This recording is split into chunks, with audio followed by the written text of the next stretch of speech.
வாசிப்போமே. எபேசியர்ல 6வது அதிகாரத்துல 10-11. கடைசியாக என் சகோதரரே, கர்த்தரிலும் அவருடைய சத்துவத்தின் வல்லமையிலும் பலப்படுங்கள். நீங்கள் பிசாசின் தந்திரங்களோடு எதிர்த்து நிற்க திராணி உள்ளவர்கள் ஆகும்படி தேவனுடைய சர்வாயுத வர்க்கத்தையும் தரித்துக் கொள்ளுங்கள். ஆமென். இந்த முதல் வார்த்தையை கவனிச்சு பாருங்க. எபேசியர்ல மொத்தம் 6 அதிகாரம் இருக்கிறது. பவுல் வந்துட்டு கடைசியாகன்னு சொல்லிதான் அந்த வார்த்தையை ஆரம்பிக்கிறாரு. கடைசியாக என் சகோதரரே, கர்த்தரிலும் அவருடைய சத்துவத்தின் வல்லமையிலும் பலப்படுங்கள். நீங்கள் பிசாசின் தந்திரங்களோடு எதிர்த்து நிற்க திராணி உள்ளவர்களாகும்படி தேவனுடைய சர்வாயுத வர்க்கத்தை தரித்துக் கொள்ளுங்கள்.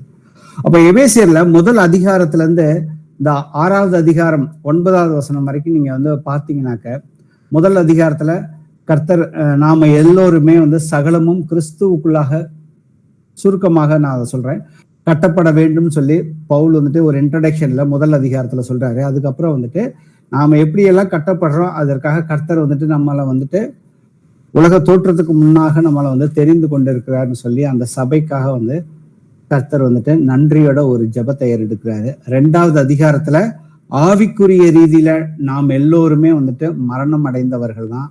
ஆனால் நம்மை கர்த்தருக்குள்ளாக, இயேசு கிறிஸ்துவுக்குள்ளாக மரித்தவர்களாக இருந்த நம்மளை எப்படி உயிர்ப்பிக்கிறார். நாம எல்லோருமே ஒரே சரீரமாக தேவனுக்குள்ளாக நம்மை நாமே ஒப்பு கொடுக்க வேண்டும் என்பதை குறித்தும் பவுல் 2வது அதிகாரத்துல பேசியிருப்பாரு. சோ 3வது அதிகாரத்துல எதற்காக நான் புறஜாதிகளுக்கு சுவிசேஷகனானேன், எனக்கு கர்த்தர் அவர் கொடுத்த கிருபையினால எனக்கு நிறைய ரகசியங்களை வெளிப்படுத்தி இருக்கிறாரு அப்படின்னு சொல்லிட்டு கிறிஸ்துவின் அன்பை குறித்து 3வது அதிகாரத்துல சொல்றாரு.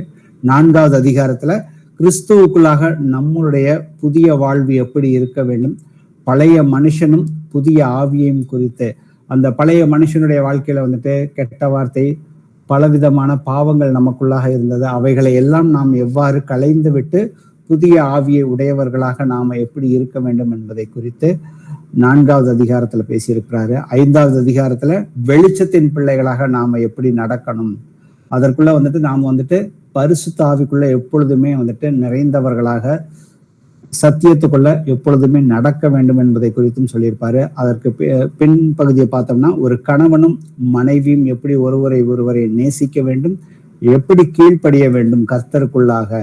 6வது அதிகாரத்துல பிள்ளைகள் பெற்றோருக்கு எப்படி கீழ்ப்படிய வேண்டும், பெற்றோர்கள் எப்படி பிள்ளைகளை சத்தியத்துக்குள்ளாக வழி நடத்த வேண்டும் என்பதை குறித்தும், எஜமான்கள் எப்படி வேலைக்காரரை நடத்த வேண்டும், வேலைக்காரர் எஜமான்களுக்கு எப்படி கீழ்ப்படிந்திருக்க வேண்டும், இது எல்லாவற்றையுமே முழுமையாக புதிய மனுஷனை தரித்து கொண்டவர்கள் எப்படி இருக்க வேண்டும். ஆனா இருந்தாலும் இப்படி நடக்கும் பொழுது நமக்கு முழுமையான போராட்டம் உண்டு அப்படிங்கிறதான் குறித்து எபேசியர்ல 6வது அதிகாரத்துல நம்ம 11வது வசனத்துல வாசிக்கிறோம். நீங்கள் பிசாசின் தந்திரங்களோடும் எதிர்த்து நிற்க திராணி உள்ளவர்களாகும்படி தேவனுடைய சர்வாயுதத்தை தரித்து கொள்ளுங்கள். அப்ப கடந்த 2 முறை நாம பார்த்தோம், 2 வாரங்களாக. முதலாவது தேவனுடைய சர்வாயுத வர்க்கம் 6 சர்வாயுத வர்க்கத்தை குறித்து வேதம் நமக்கு பவுல் கூறி இருக்காரு. அதுல முதல் 2 பார்த்தோம்.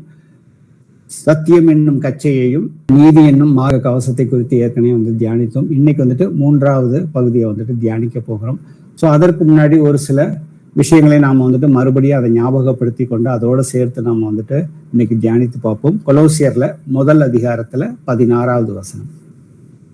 ஏனென்றால் அவருக்குள் சகலமும் சிருஷ்டிக்கப்பட்டது, பரலோகத்தில் உள்ளவைகளும் பூலோகத்தில் உள்ளவைகளும் ஆகிய காணப்படுகிறவைகளும் காணப்படாதவைகளுமான சகல வஸ்துக்களும், சிங்காசனங்கள் ஆனாலும் கர்த்தத்துவங்கள் ஆனாலும் துரைத்தனங்கள் ஆனாலும் அதிகாரங்கள் ஆனாலும் சகலமும் அவரை கொண்டும் அவருக்கென்றும் சிருஷ்டிக்கப்பட்டது. ஆமேன்.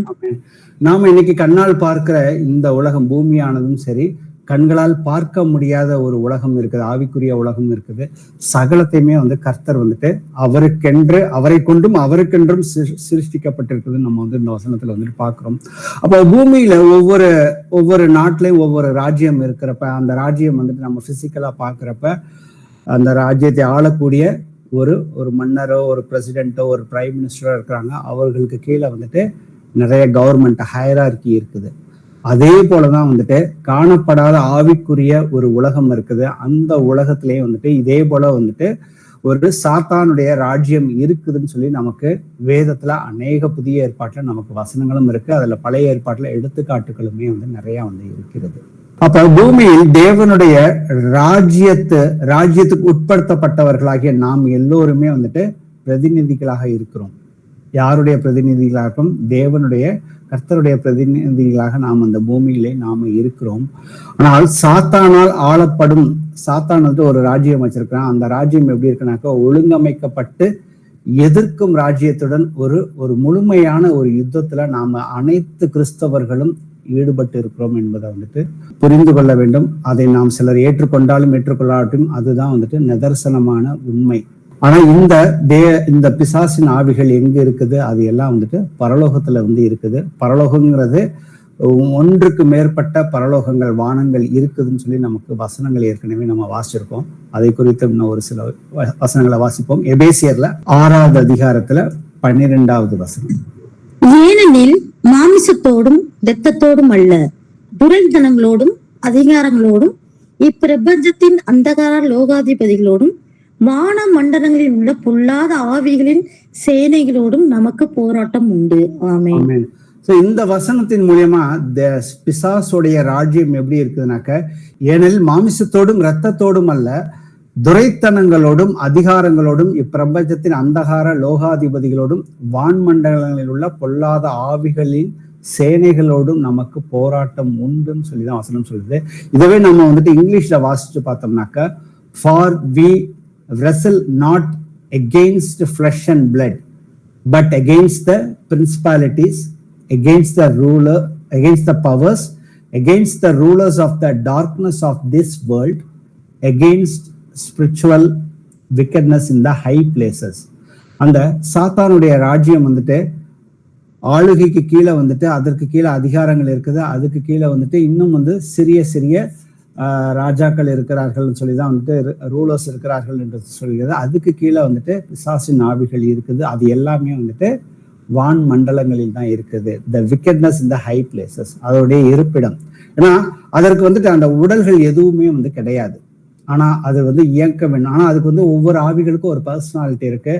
அதுக்கு ஏதாவது ஒரு சரீரம் வேணும். இந்த உள்ளாக இருந்ததான் வந்துட்டு அந்த மனுஷனையோ அதை வந்துட்டு அவர்களுடைய அந்த மைண்டை வந்துட்டு கண்ட்ரோல் பண்ணும். உள்ள இருந்தோ வெளியில இருந்தோ அதை எப்படி வேணாலும் அதால வந்துட்டு இயக்க முடியுங்கிறது நமக்கு பழைய ஏற்பாட்டுல அநேக உதாரணங்களை நாம வந்துட்டு பார்த்திருக்கிறோம். அதே போல புதிய ஏற்பாட்டிலும் நமக்கு வந்துட்டு உதாரணங்கள் இருக்கிறது. அது இன்றும் கர்த்தராகிய இயேசு கிறிஸ்து பூமிக்கு வரும் வரைக்கும் அதோட செயல்பாடுகள் இருக்கும் என்று நமக்கு கர்த்தர் வந்துட்டு உணர்த்தி கொண்டே இருக்கிறார். ஏன்னா அதன் மூலியமாக தான் நமக்கு வந்துட்டு சோதனைகள் வருகிறது. சோதனைகள் வந்துட்டு கர்த்தருக்கு விரோதமாக நாம வந்துட்டு கர்த்தருடைய ஆவியை பெற்றுக்கொண்டாலும் நாம வந்து பாவத்துல இன்னும் விழ வைக்க வேண்டியதுதான். ஏன்னா வந்துட்டு நம்ம கிறிஸ்துவின் நாமத்தை தரித்து கொண்டவர்கள், அவருடைய வேத வசனங்களை கை கொள்ளுபவர்களுக்கும் அவருடைய சாட்சியை உடையவர்களுக்கு பின்னாடிதான் வந்துட்டு பிசாசானவன் எவனை விழுங்கலாம் என்று சுற்றி கொண்டே இருக்கிறாங்கிறது நமக்கு வசனம் வந்து உணர்த்தி கொண்டே இருக்கிறது. அதை குறித்து ஏன்னா அந்த பிசாசின் போராட்டத்தை நாம் மேற்கொள்வதற்கு எப்படி ஒரு யுத்தத்துல ஒரு சோல்ஜர் வந்துட்டு ஒரு யுத்த வீரன் வந்துட்டு அவன் வந்துட்டு யுத்தத்துக்கு போகிறப்ப அதற்குரிய ஆயுதங்களோ கவசங்களோ தன்னுடைய சரீரத்துல அணிந்து கொண்டு எடுத்துக்கொள்ளாமல் போனான்னா அவனால முழுமையாக யுத்தத்துல வந்துட்டு வெற்றி அடைய முடியாது. அதே போலதான் நமக்கு வந்துட்டு ஆவிக்குரிய யுத்தம் இருக்குது. ஆவிக்குரிய ஆயுதங்களை நாம எடுத்து அதை எப்பொழுதுமே அணிந்து கொண்டு இருக்கிறவர்களாக இருந்தால் மட்டுமே எல்லா பிசாசின் போராட்டங்களை எளிமையாக வெல்ல முடியும் கர்த்தர் வந்து நமக்கு சொல்லியிருக்கிறாரு. எபேசியர் 3வது அதிகாரத்துல 10-11 வாசிப்போம். உன்னதங்களில் உள்ள துரைத்தனங்களுக்கும் அதிகாரங்களுக்கும் அவருடைய அனந்த ஞானமானது சபையின் மூலமாய் இப்பொழுது தெரிய வரும் பொருட்டாக இயேசு கிறிஸ்துவை கொண்டு எல்லாவற்றையும் சிருஷ்டித்த தேவனுக்குள்ளே ஆதி காலங்கள் முதல் மறைந்திருந்த ரகசியத்தினுடைய ஐக்கியம் இன்னதென்று எல்லோருக்கும் வெளிப்படையாக காண்பிக்கிறதற்கு இந்த கிருபை எனக்கு அளிக்கப்பட்டிருக்கிறது. ஆனா ஆதி காலம் முதல் கர்த்தராகிய இயேசு கிறிஸ்து மரணம் அடைஞ்சு உயிர் தெழுந்து வந்ததுக்கு அப்புறம் தான் வந்துட்டு இந்த பிசாசினுடைய ராஜ்யத்தினுடைய கட்டமைப்புகள் எப்படி இருக்குது என்பதை குறித்து நமக்கு பவுல் மற்ற அப்போஸ்தலர்கள் மூலியமாக வெளிப்படையாக எல்லாமே ரகசியமாக இருந்த காரியங்கள் எல்லாம் வந்துட்டு எப்படி கர்த்தர் வந்துட்டு வெளிப்படுத்துறாருன்னா சபையின் மூலியமாக தான் வந்துட்டு கர்த்தர் அதை வந்துட்டு வெளிப்படுத்துறாரு. நம்ம மூலியமா தான், நம்ம கிட்ட வந்துட்டு அந்த முழு அதிகாரத்தை வந்துட்டு ஆதாம் இழந்து போன அந்த அதிகாரத்தை முழுமையாக கர்த்தர் வந்துட்டு சிலுவையின் மூலியமாக, சிலுவை மரணத்தின் மூலியமாக பிசாசின் அந்த எல்லா அதிகாரங்களையுமே நம்ம பார்த்திருந்த ஹைரார்கி, இப்ப 4 பேர் பார்த்தோம்னா 4 விதமான ஹைரார்கி, அந்த துரைத்தனங்கள், அதிகாரங்கள், அந்த வான்மண்டலங்களில் இருக்கிற பொல்லாத ஆவிகள், அந்த அந்தகார லோகாதிபதிகள், அவர்களுடைய எல்லா அதிகாரத்தையுமே கர்த்தர் வந்துட்டு முறியடித்து விட்டார். ஆனா அவர்களுடைய செயல்பாடுகள் இன்னும் வந்துட்டு மனிதனுக்குள்ளாக அவர்கள் பொய்யை வந்துட்டு திணித்து கொண்டே, சத்தியத்துக்கு விரோதமாக பொய்யை கொண்டு சேர்த்தபடியினாலே மனிதர்கள் இன்னும் வந்து கிறிஸ்தவர்கள் அநேகர் வந்துட்டு இன்னைக்கு எவ்வளவோ காம்ப்ரமைஸ் ஆயிட்டாங்க. இயேசு கிறிஸ்துவனுடைய பாவத்தை ஏற்கனவே மன்னித்து விட்டார், அவருடைய கிருபை எனக்கு இருக்குன்னு சொல்லி அவர்களுடைய மனம் போன போக்கிலே இன்னும் வந்து வாழ்ந்து கொண்டிருக்கிறார்கள்.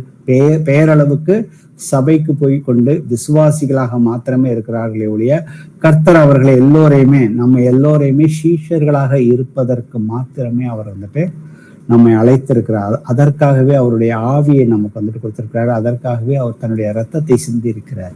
அதை நாம வந்துட்டு புரிந்து கொள்ள வேண்டும். அதுதான் சொல்றாரு, ஆதி காலம் முதல் மறைந்திருந்த ரகசியத்தினுடைய ஐக்கியம் என்னதென்று எல்லோரும் வெளிப்படையாக காண்பிப்பதற்காக இந்த கிருபை எனக்கு அளிக்கப்பட்டிருக்கிறது. பவுல் வந்துட்டு எல்லா விஷயத்தையுமே நேரடியாக அவர் கர்த்தரை வந்துட்டு பவுல் முகமுகமாய் வந்துட்டு மற்ற அப்போஸ்தலர்கள் மாதிரி வந்துட்டு அவர் கூட வந்து மாம்சத்துல இருக்கவில்லை. ஆனா கர்த்தர் மரித்து உயிரோட வந்து தன்னை வந்து தெரிந்து கொண்டதுக்கு அப்புறம் நேரடியாக கர்த்தர்கிட்ட போய் எல்லா விஷயங்களையும் அவருடைய ஆவியினாலே வந்துட்டு எல்லாவற்றையுமே கற்றுக்கொண்டு அதை வந்து சபைக்கு வந்துட்டு அவர் வந்துட்டு வார்த்தையினால மட்டும் வெளிப்படுத்தாமல் செய்கைகள் மூலியமாக கர்த்தர் அவரை கொண்டு புறஜாதிகள் அனைவருக்குமே சுவிசேஷத்தை அறிவித்தாரு. அப்ப கர்த்தருக்குள்ள பாத்தீங்கன்னாக்க, கர்த்தருக்குள்ள இல்லாதவர்களுக்கு நமக்கு எபேசியர்ல நம்ம அடிக்கடி இந்த வசனங்களை வந்து பார்த்து இருக்கிறோம். ஒரு மனிதனுக்குள்ளாக ஆவி, ஆத்துமா, சரீரம் இருக்குது. அந்த ஆவி கர்த்தராகிய இயேசு கிறிஸ்துவை சொந்த இரட்சகராக ஏற்றுக்கொள்வதற்கு முன்னாடி பாத்தீங்கன்னாக்க அவர்களுடைய ஆவி வந்துட்டு பிசாசின் ஆவியோட தான். கீழ்ப்படியாமையின் பிள்ளைகளிடத்தில் இப்பொழுது கிரிகை செய்கிற ஆகாயத்து அதிகார பிரபுவாகிய ஆவிக்கேற்றபடியாகவும் நடந்து கொண்டிருந்தீர்கள். முற்காலத்திலே நாமும் நமது மாம்சமும் இச்சையின்படி நடந்து நமது மாம்சமும் மனசும் விரும்பினங்களை செய்து சுபாவத்தினாலே மற்றவர்களைப் போல கோபாக்கினின் பிள்ளைகளாக இருந்தோம். அப்ப கர்த்தரை சொந்த இரட்சகராக நாம எல்லோரும் ஏற்றுக்கொண்டதுக்கு அப்புறம் நாம மறுபடியும் வந்துட்டு தேவனுடைய ராஜ்யத்துல ஜலத்தினாலும் ஆவியினாலும் பிறக்கும் பொழுது நாம எல்லோருமே கர்த்தரோட இசைந்து இருக்கும் பொழுது அவருடனே ஒரே ஆவியாக இருக்கிறோம் என்று வசனம் நமக்கு வந்துட்டு தெளிவாக வந்துட்டு போதிக்கிறது.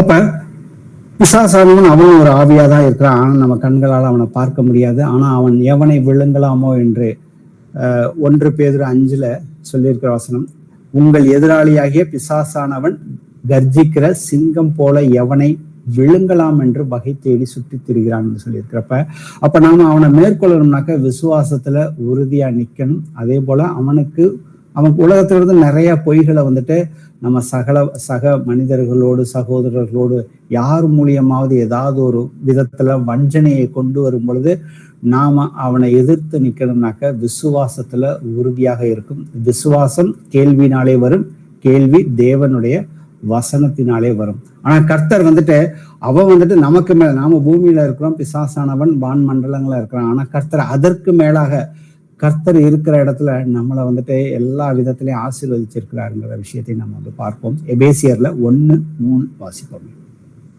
நம்முடைய கர்த்தராகிய இயேசு கிறிஸ்துவின் பிதாவாகிய தேவனுக்கு ஸ்தோத்திரம். அவர் கிறிஸ்துவுக்குள் உன்னதங்களிலே ஆவிக்குரிய சகல ஆசீர்வாதத்தினாலும் நம்மை ஆசீர்வதித்திருக்கிறார். ஆமென். பவுல் ஒரு இடத்துல சொல்லியிருப்பாரு, நான் 3ஆம் வானம் வரைக்கும் எடுக்கப்பட்டேன். நான் வந்துட்டு ஆவியில இருந்தேனா இல்ல சரீரத்துல இருந்தேனா அது எனக்கு தெரியாது. அங்க வந்துட்டு மனுஷர்கள் பேசுற பாஷைகளை நான் வந்துட்டு அங்க கேட்கவில்லை. அங்க தேவதூதர்கள் பேசுற பாஷைகளை அவர் வந்துட்டு கேட்டாரு சொல்லி அந்த இடத்துல சொல்லியிருப்பாரு. அவர் வந்துட்டு எல்லா வானங்களுக்கும் மேலான வானங்கள் வழியாக ஏறி உன்னதத்திற்கு போனார்னு சொல்லி கர்த்தர் வந்து மரித்து உயிரோட பரலோகத்திற்கு போனாரு. ஸோ அந்த இடத்துல கர்த்தர் வந்துட்டு நம்ம எல்லோரையுமே வந்துட்டு உட்கார வைத்திருக்கிறார். எபேசியர் 2:7 சொல்லுகிறது, கிறிஸ்துவுக்குள் நம்மை அவரோட கூட எழுப்பி உன்னதங்களிலே அவரோட கூட உட்காரவும் செய்தார்னு சொல்லியிருக்காரு. அப்ப வான் மண்டலங்களில் இருக்கிற பொல்லாத ஆவிகளோடு, ஏன்னா பிசாசான ஆவியா இருக்கிறான், கர்த்தருடைய ஆவியை உடையவர்கள் கர்த்தரோட உன்னதங்களிலே அவரோட கூட உட்காரவும் செய்திருக்கிறார்னு சொல்லி இருக்கிறப்ப நாம வந்துட்டு இந்த ஆவிக்குரிய யுத்தத்தை குறித்து நாம வந்துட்டு இன்னும் வந்துட்டு சரியா வந்துட்டு புரிந்து கொள்ள வேண்டும். நான் இன்னொரு இடத்துல ரோமர்ல 12வது அதிகாரத்துல 2வது வசனம் சொல்லுது, நீங்கள் இந்த பிரபஞ்சத்திற்கு ஒத்த வேஷம் தெரியாமல் தேவனுடைய நன்மையும் பிரியமும் பரிபூர்ண சித்தம் இன்னதென்று பகுத்தறியத்தக்க உங்கள் மனம் புதிதாகிறதினாலே மறுரூபமாகுங்கள். இந்த ஆவிக்குரிய போராட்டமே பாத்தீங்கன்னாக்க நம்மளுடைய போர்க்களமே நம்மளுடைய மனம்தான் அப்படிங்கறத இந்த வசனம் வந்து உறுதியாக சொல்லுகிறது. ஏன்னா பிசாசானுடைய வேலையே வந்துட்டு இந்த மனிதனுடைய மனதுல வந்துட்டு தவறான அபிப்பிராயங்களையும் மற்றும் அவநம்பிக்கையின் கோட்டைகளை உருவாக்கி அவர்கள் எல்லோரையுமே கர்த்தராகிய இயேசு கிறிஸ்துவின் நற்செய்தியின் அந்த சுவிசேஷத்தை வந்து பெற்றுக்கொள்ளாதபடி வந்துட்டு எல்லா வகையிலையும் அவன் வந்து தடுத்து கொண்டிருக்கிறான். பெற்றுக்கொண்டவர்களையும் அவர்களை வந்துட்டு ஏதாவது ஒரு மாயை உருவாக்கி அவர்களை, அந்த பெரும்பாலான கிறிஸ்தவர்கள் ஒரே இடத்திற்கு போகிறார்கள். எல்லோருமே வந்துட்டு அந்த மாயையை நோக்கி சென்று கொண்டிருக்கும் பொழுது ஒழுங்காக நடந்து கொண்டிருக்க கிறிஸ்தவர்களும் வந்து அவர்களை பார்த்து கெட்டு போய் விடுகிறார்கள். ஸோ அவனுடைய தந்திரங்கள் வந்துட்டு ஒண்ணுதான் இந்த உலகத்துல. அது வந்து நமக்கு எல்லாமே தெரிந்திருக்கிறது. அவன் ஆதி முதல் அதை தான் செய்து கொண்டிருக்கிறான். கர்த்தருடைய வசனத்துக்கு எதிராக கர்த்தருடைய வசனத்தை வச்சு அதுக்குள்ள வந்துட்டு ஒரு பொய்யை கலந்து நம்ம வச்சு அதுல வந்து காம்ப்ரமைஸ் ஆக வச்சோ இல்லை வந்து பாவத்துல விழ வைக்கிறது ஒண்ணுதான் வந்துட்டு அவனுடைய வேலையாக இருக்கிறது. இந்த மனக்கோட்டைகளை நாம வந்துட்டு உடைக்கணும். ஆண்களையும் பெண்களையும் சாத்தானின் வஞ்சனையிலிருந்து நாம விடுவிக்க வேண்டும் என்பதற்காக தான் கர்த்தர் அவருடைய ஆவியை நமக்குள்ள வந்துட்டு கொடுத்திருக்கிறாரு. நாம எல்லோருமே பரலோகத்தின் பிரஜைகளாக இருக்கிறோம். இந்த பூமியில் இருக்க வரைக்கும் நாம வந்து உயிரோடு இருக்கும் வரைக்கும் அல்லது கர்த்தர் வரும் வரைக்கும் சுவிசேஷத்துக்குரிய அந்த காரியங்களை நாம வந்துட்டு எப்பொழுதுமே செய்து கொண்டிருக்கிற பிள்ளைகளாக இருக்க வேண்டும். 2 கொரிந்தியர்ல 5வது அதிகாரத்துல 20-21 வாசிப்போம். ஆனபடியினாலே தேவனானவர் எங்களை கொண்டு புத்தி சொல்கிறது போல நாங்கள் கிறிஸ்துவுக்காக ஸ்நானாதிபதிகளாய் இருந்து தேவனோடு ஒப்புரவு ஆகுங்கள் என்று கிறிஸ்துவின் நிமித்தம் உங்களை வேண்டிக் கொள்கிறோம். நாம் அவருக்குள் தேவனுடைய நீதியாகும்படிக்கு பாவம் அறியாத அவரை நமக்காக பாவமாக்கினார். ஆமென். ஆமென். நாம எல்லோருமே பூமியில வந்துட்டு நாம எல்லோருமே வந்து ஸ்தானாதிபதிகளாக இருக்கிறோங்கிறத நாம வந்துட்டு புரிந்து கொள்ள வேண்டும். ஸ்தானாதிபதிகள்னாக்க இன்னைக்கு உள்ள நடைமுறையில இந்தியா அமெரிக்கா 2 நாடுகள் இருக்குனாக்க அமெரிக்காவுக்கான அம்பாசிடர் இந்தியாவில் வந்துட்டு இருப்பார். ஆனா அவருடைய சொந்த ஊரை அமெரிக்கா தான். அவர் வந்து இந்தியாவில் வந்துட்டு அவர் போயிட்டு அந்த 2 தேசங்களுக்கு நடுப்புற நடக்கிற எல்லா அந்த நட்புறவுகளை வந்துட்டு வளர்ப்பதற்கான காரியங்கள், மற்றபடி வந்து இந்த ட்ரேட் அக்ரிமெண்ட், வர்த்தகங்கள், இது எல்லாவற்றுக்கும் மற்ற நாடுகளோடு எப்படி உறவு இருக்குது என்பதை குறித்து அவர்கள் மேற்பார்வையிடுவார்கள். அதே போலதான் நாம எல்லோருமே பரலோகத்தின் பிரஜைகளாக இருக்கிறோம். நாம பூமியில வந்துட்டு ஸ்தானாதிபதிகளாக இருந்து எல்லோருமே கிறிஸ்துவுக்குள்ள, ஏன்னா இன்னைக்கு அநேக மக்கள் வந்து சத்தியம் என்றால் என்னவென்று தெரியாது, பாவத்திலிருந்து எப்படி விடுதலை ஆக வேண்டும் என்று தெரியாது. அதே போல அநேக கிறிஸ்தவர்களுக்கு கர்த்தர் தனக்கு கொடுத்திருக்கிற அதிகாரம் என்ன, அதே போல வல்லமை என்ன கொடுத்திருக்கிறாரு, அதை எப்படி பயன்படுத்த வேண்டும் என்பதை குறித்து அநேகருக்கு இன்னைக்கு வந்துட்டு தெரியாமல் எல்லோருமே பிசாசின் வஞ்சனைகள், இதை வந்து பிசாசானவன் அந்த சுவிசேஷத்தின் ஒளியை வந்துட்டு அவர்கள் அறிந்து கொள்ளாதவரை அவர்களுடைய மனதை வந்துட்டு குருடாக்கி வைத்திருக்கிறான். எப்படி குருடாக்கி வைத்திருக்கிறான்? அவன் வந்துட்டு பொய்களை கலந்தே வந்துட்டு அவர்களை வந்துட்டு வஞ்சனையில வச்சிருக்கிறான். ஸோ கர்த்தர் நம்ம எல்லோருக்குமே வந்து இந்த பொறுப்பை வந்துட்டு கொடுத்திருக்கிறாரு. இதை வந்துட்டு முழு மனதுடன் முழு சந்தோஷத்துடன் எப்பொழுதுமே செய்வதற்கும் பிசாசை மேற்கொள்வதற்கும் நாம இன்னும் கொஞ்சம் சில வசனங்களை வந்து பார்க்க போறோம். அதை நம்மளுடைய இருதயத்துல நிறுத்தி அதை வந்துட்டு நாம எப்பொழுதும் செய்கிற பிள்ளைகளாக இருக்க வேண்டும். கொலோசியர் 2வது அதிகாரத்துல 14-15. நமக்கு எதிரடியாகவும் கட்டளைகளால் நமக்கு விரோதமாகவும் இருந்த கையெழுத்தை குலைத்து அதை நடுவில் இராதபடிக்கு எடுத்து சிலுவையின் மேல் ஆணி அடித்து துரைத்தனங்களையும் அதிகாரங்களையும் உரிந்து கொண்டு வெளியரங்கமான கோலமாக்கி அவைகளின் மேல் சிலுவையிலே வெற்றி சிறந்தார். கர்த்தர் ஏற்கனவே பாத்தீங்கன்னா சிலுவையில வந்துட்டு எதையெல்லாம் வந்துட்டு வெற்றி சிறந்தார்? துரைத்தனங்களையும் அதிகாரங்களையும் உரித்து கொண்டு வெளியரங்கமான கோலமாக்கி அவைகளின் மேல் சிலுவையில் வெற்றி சிறந்தார். நம்ம ஏற்கனவே பார்த்திருந்த அந்த கட்டமைப்பு, சாத்தானுடைய கட்டமைப்பு, அதுதான் வந்துட்டு அது இங்கிலீஷ்ல வாசிச்சோம்னு பாத்தீங்கன்னாக்க, and having spoiled principalities and powers he made a show of them openly, triumphing over them in it. So ஏற்கனவே அந்த கட்டமைப்புல உள்ள எல்லா அதிகாரத்தை கர்த்தர் ஏற்கனவே வந்துட்டு பிடுங்கி விட்டார். அது பிசாசானவன் வந்துட்டு தோற்கடிக்கப்பட்டான். ஆனாலும் அவன் இன்னும் கிறிஸ்தவர்களை நான் தான் உலகத்தின் அதிபதி என்று அவன் சில வேத வசனங்களை வைத்து அவர்களை பொய்யாக நம்ப வைத்து, இன்னைக்கு நிறைய கிறிஸ்தவர்கள் பிசாசு என்று சொன்னாலே அவர்களுக்குள்ளாக ஒரு பயம் வந்துட்டு வருகிறது. ஏன்னா அந்த பயம் அவர்களுக்கு அவர்கள் கடந்த காலங்களில் பார்த்த திரைப்படங்கள், வாசித்த கதைகள் மூலியமாக, மூதாதையர்கள் சொன்ன கதைகள் மூலியமாக அவர்களுடைய மனதை ஆட்கொண்டிருக்கிறதுனால அவர்களுக்கு பிசாசு என்று சில செய்கைகளை கேட்டாலோ அவர்களுக்குள்ளாக ஒரு பயம் வந்துட்டு வருகிறது. ஆனா கர்த்தர் இந்த இடத்துல வசனம் சொல்கிறது, முதலாவது சிலுவையில கர்த்தர் நமக்காக சாத்தானை முற்றிலும் தோற்கடித்தார் என்பதை முழுமையாக விசுவசிக்க வேண்டும். அது எப்பொழுதுமே நாம மறுபடியும் இந்த வசனத்தை தியானிக்க வேண்டும். இயேசு ஏற்கனவே வென்ற வெற்றியை நம்மளுடைய பொறுப்பு அதை நிரூபித்து நிர்வாகம் பண்ண வேண்டியதுதான் இப்பொழுது நம்முடைய பொறுப்பாக இருக்குது என்பதை வேதத்துல நமக்கு தெளிவாக பார்க்க முடியுது. ஏன்னா அதற்குரிய அதிகாரத்தையும் ஆளுகைகளையும், பிசாசை ஆளுகக்கூடிய ஆளுகையும் நமக்கு கர்த்தர் கொடுத்திருக்கிறாரு. அப்ப அதை நாம கர்த்தரை குறிச்சு எப்படி அவருடைய வெற்றியை நாம நிரூபிக்க முடியும் அப்படிங்கிறப்ப பாத்தீங்கன்னா, நாம மற்றவர்களுக்கு சுவிசேஷம் சொல்லும் பொழுது அங்க கர்த்தர் பூமியில இருக்கும் பொழுது அவர் அபிஷேகம் பண்ணப்பட்டு அவர் என்ன பண்ணாரு? சுவிசேஷத்தை அறிவித்தார், பிசாசுகளை விரட்டினார், வியாதியஸ்தர்களை அவர்களை சொஸ்தமாக்கினார். சோ இதே காரியத்தை தான் கர்த்தர் நம்மளை செய்ய சொல்லியிருக்காரு. ஏன்னா பிசாசானவன் ஏற்கனவே அவர் சிலுவையில வென்று விட்டார். அதனால பிசாசானவன் நம்மளை ஒன்றுமே செய்ய முடியாது. அதற்குரிய ஏன்னா சில பேர் இன்னைக்கு சுவிசேஷத்தை போய் சொல்கிறார்கள். ஆனா மற்ற காரியங்களை எந்த அளவுக்கு தைரியத்தோடு விசுவாசத்தோடு செய்கிறார்கள் என்பதை குறித்து நமக்கு ஒவ்வொருத்தரும் அவரவர்கள் நிதானித்து பார்க்க வேண்டும். சோ இரண்டாவது காரியம் பாத்தீங்கன்னாக்க, ஒன்று அவர் வெற்றியை கொடுத்துட்டாரு, அந்த வெற்றியை நாம அதை முழுமையாக இந்த உலகத்திற்கு நாம எடுத்து செல்ல வேண்டும். அந்த பொறுப்பு நம்ம கிட்ட இருக்குது. ரெண்டாவது, கர்த்தர் நமக்கு வழங்கிய அந்த பிசாசானவனை மேற்கொள்ளக்கூடிய அந்த ஆவிக்குரிய ஆயுதங்களை நாம முறையாக பயன்படுத்த வேண்டும். அது முக்கியமான ஒரு காரியம். சோ அந்த ஆவிக்குரிய ஆயுதங்கள்ல இரண்டு வகையான ஆயுதம் பாதுகாப்புக்காக இருக்குது. இன்னொரு ஆயுதம் பிசாசானவனை எதிர்த்து தாக்கக்கூடிய ஆயுதமும் இருக்குது. கர்த்தர் வசனங்கள்ல கொடுத்திருக்கிறார். சோ இன்னைக்கு நாம பார்க்க போறதெல்லாம் தற்காப்புக்குரிய ஆயுதங்கள். அந்த 6 ஆயுதங்களை குறித்து தான் நம்ம பார்க்க போறோம். எபேசியர்ல 6வது அதிகாரத்துல 10 முதல் 17 வரைக்கும் வாசிப்போம். கடைசியாக என் சகோதரரே, கர்த்தரிலும் அவருடைய சத்துவத்தின் வல்லமையிலும் பலப்படுங்கள். நீங்கள் பிசாசின் தந்திரங்களோடு எதிர்த்து நிற்க திராணியுள்ளவர்கள் ஆகும்படி தேவனுடைய சர்வாயுத வர்க்கத்தையும் தரித்து கொள்ளுங்கள்.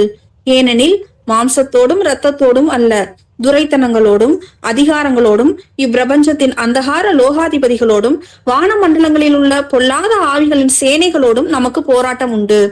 ஆகையால் தீங்கு நாளிலே அவைகளை நீங்கள் எதிர்க்கவும் சகலத்தையும் செய்து முடித்தவர்களாய் நிற்கவும் திராணியுள்ளவர்கள் ஆகும்படிக்கு தேவனுடைய சர்வாயுத வர்க்கத்தையும் எடுத்துக்கொள்ளுங்கள்.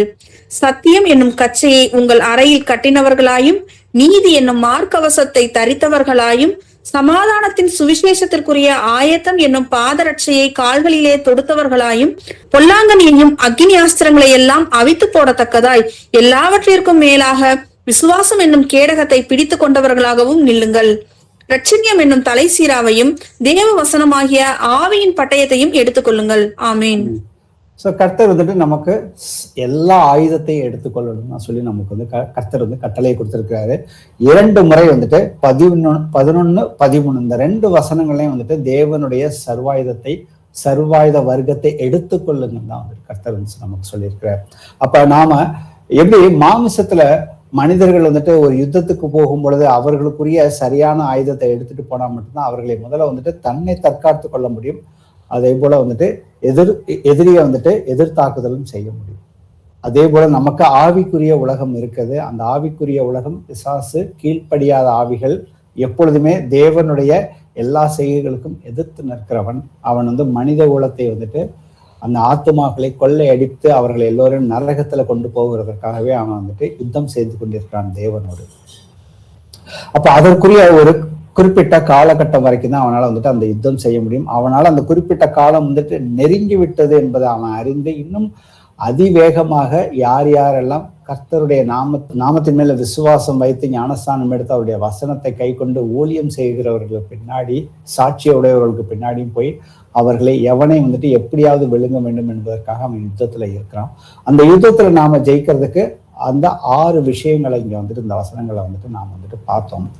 1 யோவான்ல 5:18 வாசிப்போம். தேவனால் பிறந்த எவனும் பாவம் செய்யான் என்று அறிந்திருக்கிறோம். தேவனால் பிறந்தவன் தன்னை காக்கிறான், பொல்லாங்கன் அவனை தொடான். ஆமென்.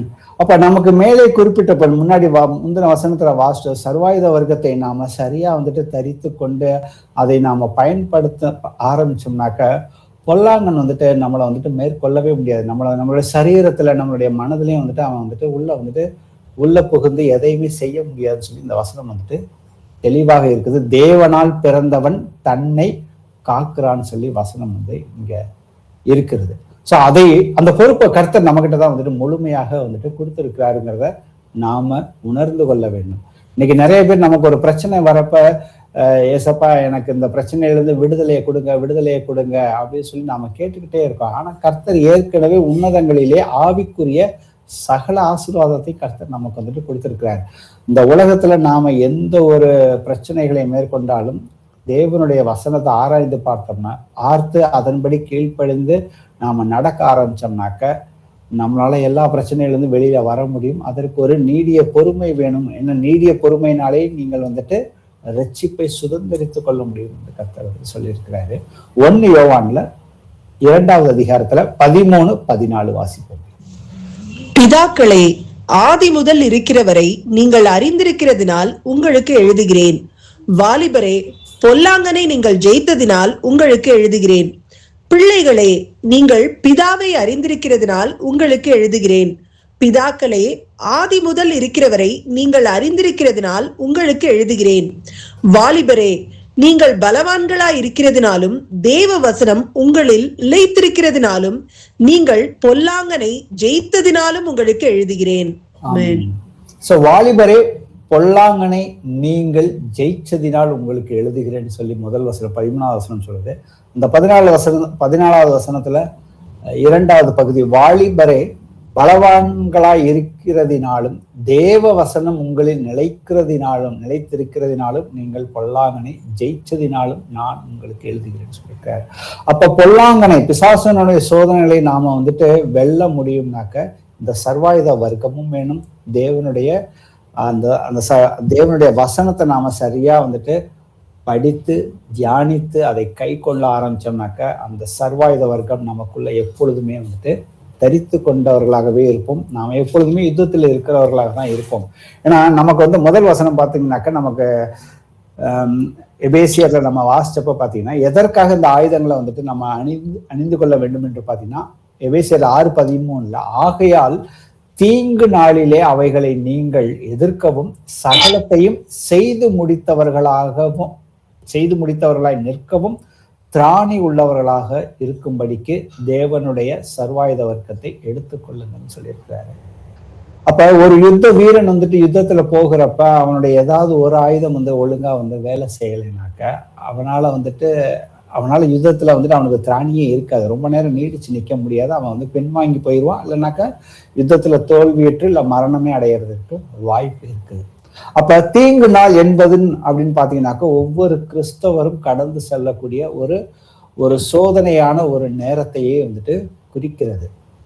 அசுத்தாவிகளை எதிர்கொள்ள வேண்டிய நேரமாக இருக்கும் அந்த சமயம். நமக்கு ஒரு துன்பமோ, நமக்கு வந்துட்டு ஒரு விசுவாசத்துக்குரிய ஒரு போராட்டம் நமக்குள்ள வரப்ப பார்த்தீங்கன்னாக்க, நம்ம குடும்பத்துக்குள்ளேயோ இல்லை நம்ம வேலை செய்கிற இடத்துலையோ இல்லை வெளியில நம்ம குடும்ப நண்பர்களோட ஏதாவது ஒரு போராட்டம் வரும்பொழுது நாம அதுல வந்துட்டு சத்தியத்தை வந்துட்டு உறுதியாக நிக்கிறோமா, கர்த்தரை வந்துட்டு உறுதியா நிக்கதான் வந்துட்டு சொல்றாரு.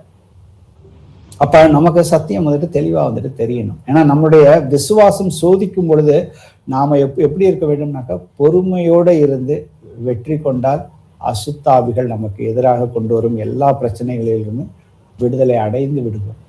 சோதனைகள் ஒவ்வொரு மனிதனுக்கும் வரும். அதை எவ்வாறு கை கொள்கிறோம் என்பதை பொறுத்துதான் வந்துட்டு ஆவிக்குரிய போராட்டத்தில் நமக்கு வெற்றி கிடைக்கிறதா இல்லையாங்கிறத நிதானிச்சு பார்ப்போம். சில நேரங்கள்ல தோல்விகள் வரும். தோல்விகள் வரும் பொழுது நாம வந்துட்டு பின்வாங்கி போகிறத பார்க்கலாம். பவுல் கேட்கிறார்ல, எனக்கு வந்துட்டு என் சரீரத்துல ஒரு முள் கொடுக்கப்பட்டிருக்கு, அதை 3 முறை நான் வந்துட்டு கர்த்தர்ட்ட ஜெபம் பண்ணேன், ஆனா என்னுடைய கிருபை இருக்குது உனக்கு, அது போதும், நீ நடக்க ஆரம்பி அப்படிங்கிறாரு. அவர் வந்துட்டு தன்னுடைய பந்தய பொருளை நோக்கி, அந்த பந்தய இலக்கை நோக்கி அவர் வந்துட்டு பயணத்தை வந்துட்டு மேற்கொள்கிறார். வாசிப்போமே மத்தேயு 7வது அதிகாரத்துல 24 27 வரைக்கும் வசனம். ஆகையால் நான் சொல்லிய இந்த வார்த்தைகளை கேட்டு இவைகளின்படி செய்கிறவன் எவனோ அவனை கன்மலையின் மேல் தன் வீட்டை கட்டின புத்தியுள்ள மனுஷனுக்கு ஒப்பிடுவேன். பெருமழை சொரிந்து பெருவெள்ளம் வந்து காற்று அடித்து அந்த வீட்டின் மேல் மோதியும் அது விழவில்லை, ஏனென்றால் அது கன்மலையின் மேல் அஸ்திபாரம் போடப்பட்டிருந்தது. நான் சொல்லிய இந்த வார்த்தைகளை கேட்டு இவைகளின்படி செய்யாதிருக்கிறவன் எவனோ அவன் தன் வீட்டை மணலின் மேல் கட்டின புத்தி இல்லாத மனுஷனுக்கு ஒப்பிடப்படுவான். பெருமழை சொரிந்து பெருவெள்ளம் வந்து காற்று அடித்து அந்த வீட்டின் மேல் மோதின போது அது விழுந்து முழுவதும் அழிந்தது என்றார். ஆமேன். சோ இந்த இடத்துல பாத்தீங்கன்னா 2 மனிதர்கள் வந்துட்டு வீடு கட்டினதை குறித்து கர்த்தர் வந்துட்டு ஓமையாக இங்க வந்துட்டு கூறியிருக்காரு. சோ மணலின் மேல் வீடு கட்டியவன் வந்து முட்டாளுங்கிறாரு, அவன் புத்தி இல்லாதவங்கிறாரு. பாறையின் மேல் கட்டியவனை பார்த்து அவன் வந்துட்டு ஒரு ஞானியாக இருக்கிறான். சோ முட்டாள் மனிதனினுடைய வீடு இடிந்து விழுந்தது, ஞானியின் வீடோ வந்து நிலைத்து நிற்கிறது. ஸோ அந்த 2 வீடுகளுக்கும் இடையிலான வேறுபாடு அவைகள் எதிர்கொள்ளப்பட்ட சோதனைகள் அல்ல. ஏனெனில் ஒவ்வொரு வீடுமே வந்துட்டு சோதிக்கப்படும் அப்படின்னு சொல்லியிருக்கிறது. என்ன சோதனை வந்தது? காற்று, மழை, புயல் மற்றும் வெள்ளம் வந்தது. ஆனால் அவைகள் வந்துட்டு எங்க கட்டுப்பட்டிருக்க, அந்த வீடு கட்டப்பட்ட அந்த அடித்தளம் எங்கங்கிறத தான் நம்ம வந்துட்டு பார்க்க வேண்டும். அதோடைய வித்தியாசத்தினாலதான் வந்துட்டு ஒரு வீடு வந்துட்டு இடிந்து விழுந்தது, இன்னொரு வீடு வந்துட்டு அது ஸ்ட்ராங்கா இருந்துச்சு. அந்த வீடு வந்துட்டு கற்பாறை, அதுதான் வந்துட்டு கிறிஸ்துவுக்குள்ளாக அவருடைய உபதேசங்களை நாம வந்துட்டு கட்டப்பட்டு நாம வந்துட்டு பொய்களை கண்டறிவதன் மூலியமாக, நம்முடைய மனம் புதிதாகிறது மூலியமாக நம்முடைய வீடு என்றென்றுமே வந்துட்டு அது நிலைத்திருக்கும். நம்ம வந்து அப்போஸ்தலர்கள் வந்து அந்த கற்பாறையின் மேல வந்துட்டு அஸ்திபாரம் போடப்பட்டார்கள். நாம எல்லோருமே அதன் மேல வந்துட்டு மாளிகையை வந்துட்டு கட்டி எழுப்புகிறோம். ஆவிக்குரிய மாளிகையை வந்து கட்டி எழுப்புகிறோங்கிறத நாம உணர்ந்த பிள்ளைகளாக இருக்க வேண்டும். 1 பேதுருல 1 அதிகாரத்துல 6வது வசனம். இதிலே நீங்கள் மிகவும் சந்தோஷப்படுவீர்கள் என்றாலும் துன்பப்பட வேண்டியது அவசியமானதால் இப்பொழுது கொஞ்ச காலம் பலவிதமான சோதனைகளினாலே துக்கப்படுவீர்கள். ஆமேன். ஆமேன். ஸோ நாம ஒவ்வொரு நாளும் ஒவ்வொரு மணி நேரத்திலும் ஏதாவது ஒரு சோதனைகள் நமக்கு பிசாசானவனாலாக, ஒன்று பிசாசானவன் மூலியமாக வரும், இல்லை நம்மளுடைய சுய இச்சையினாலையும் வந்துட்டு நாம வந்து சோதிக்கப்படுகிறோம்னு சொல்லியிருக்குது. அப்ப அந்த சோதனைகள் வரும் பொழுது நாம் அதை மேற்கொள்ள வேண்டும் என்றால் தேவனுடைய முழு சர்வாயுத வர்க்கத்தை நாம எப்பொழுதுமே அணிந்து கொள்ள வேண்டும்.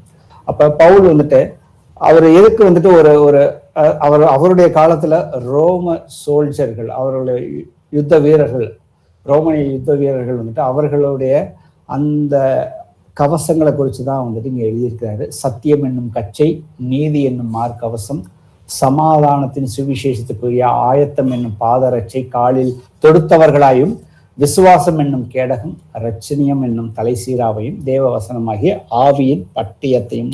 இந்த 6 விஷயங்கள் வந்துட்டு ஒரு யுத்த வீரன் வந்துட்டு அவனுக்கு தேவையானது. அதே போல ஆவிக்குரியவர்களாகிய நமக்கும் இந்த 6 விஷயங்கள் ஆவிக்குரிய ரீதியில நாம எப்பொழுதுமே வந்துட்டு அணிந்து கொண்ட பிள்ளைகளாக இருக்க வேண்டும். அதுல நாம ஏற்கனவே வந்துட்டு முதல் 2 சத்தியம் என்னும் கச்சையையும் நீதி என்னும் மார்க்கவசத்தையும் ஏற்கனவே வந்து அதை நாம் வந்து பார்த்து விட்டோம். அதை ஒரு சுருக்கமாகவும் நம்ம வந்துட்டு பார்ப்போம். சத்தியம் என்னும் கச்சையை உங்கள் அறையில் கட்டினவர்களாகும் என்று சொல்லியிருக்குது. அப்ப ஒரு யுத்த வீரனுக்கு இடுப்பு பகுதியில் கச்சை என்பது மிகவும் முக்கியமானது. அதை இறுகி கட்டி கொள்ளவில்லை என்றால் என்ன நடக்கும்? யுத்த காலத்தில் போராடும் பொழுது அவனுக்கு தடுமாற்றங்களை ஏற்படுத்தி தோல்வியில் முடிய செய்யும். அப்ப சத்தியம்னா என்ன அப்படிங்கிறத நாம முழுமையாக அறிந்து கொள்ள வேண்டும். ஏன்னா பிசாசானவனை எதிர்த்து நிற்பதற்கு முதல் கவசமாக சத்தியத்தை அறிந்து கொண்டு சத்தியத்தில் உறுதியாக இருக்க வேண்டும் என்பதுதான் தேவனுடைய சித்தமாக இருப்பது. அப்பொழுதுதான் பொய்களை அறிந்து கொண்டு பிசாசின் தந்திரங்களை நம்மளால மேற்கொள்ள முடியும். இன்று பல கிறிஸ்தவர்கள் தேவனுடைய வார்த்தையில் மிக மிக குறைந்த நேரத்தை தான் அவர்கள் செலவிடுகிறார்கள். ஏனென்றால் அவர்கள் இந்த உலகத்தின் பொழுதுபோக்குகளால் திசை திருப்பப்படுகிறார்கள். நமக்கு எடுத்துக்காட்டு பார்த்தீங்கன்னாக்க இன்றைக்கு இருக்கிற அந்த ஸ்போர்ட்ஸ் ஆக்டிவிட்டியா இருக்கட்டும், இல்லை திரைப்படங்கள், நாடகங்கள், வாக்குவாதங்கள், டிபேட்ஸ், பாலிட்டிக்கல் நியூஸு, அந்த மொபைல் ஃபோனில் உள்ள அடிக்ஷன்ஸ், இன்னைக்கு எவ்வளவோ குழந்தைகள், பள்ளி பிள்ளைகள் அடிக்ட் ஆகிருக்கிறாங்க. சோஷியல் மீடியாக்கள் மூலியமாக ஃபேஸ்புக், யூடியூப், இன்ஸ்டாகிராம், டெலகிராம் சொல்லி, அதே போல் இன்னைக்கு மிகப்பெரிய குழந்தைகளுக்கான அடிக்ஷனோ இல்லை பெரியவங்களுக்கு அடிக்ஷன் வீடியோ கேம்ஸ் மூலியமாக அந்த அசுத்தாவிகள் ஒவ்வொருவருடைய கிறிஸ்தவர்களுடைய மனதை கிறிஸ்துவின் ஆவியை பெற்றுக்கொண்டும் அவர்களுடைய இருதயத்தை ஆட்கொண்டு இருக்கிறான் பிசாசானவன். இன்னும் சில பேர் உலக ஞானத்தை அறிந்து கொள்வதற்காக ஏகப்பட்ட புஸ்தகங்களை படித்து கொண்டிருக்கிறார்கள்.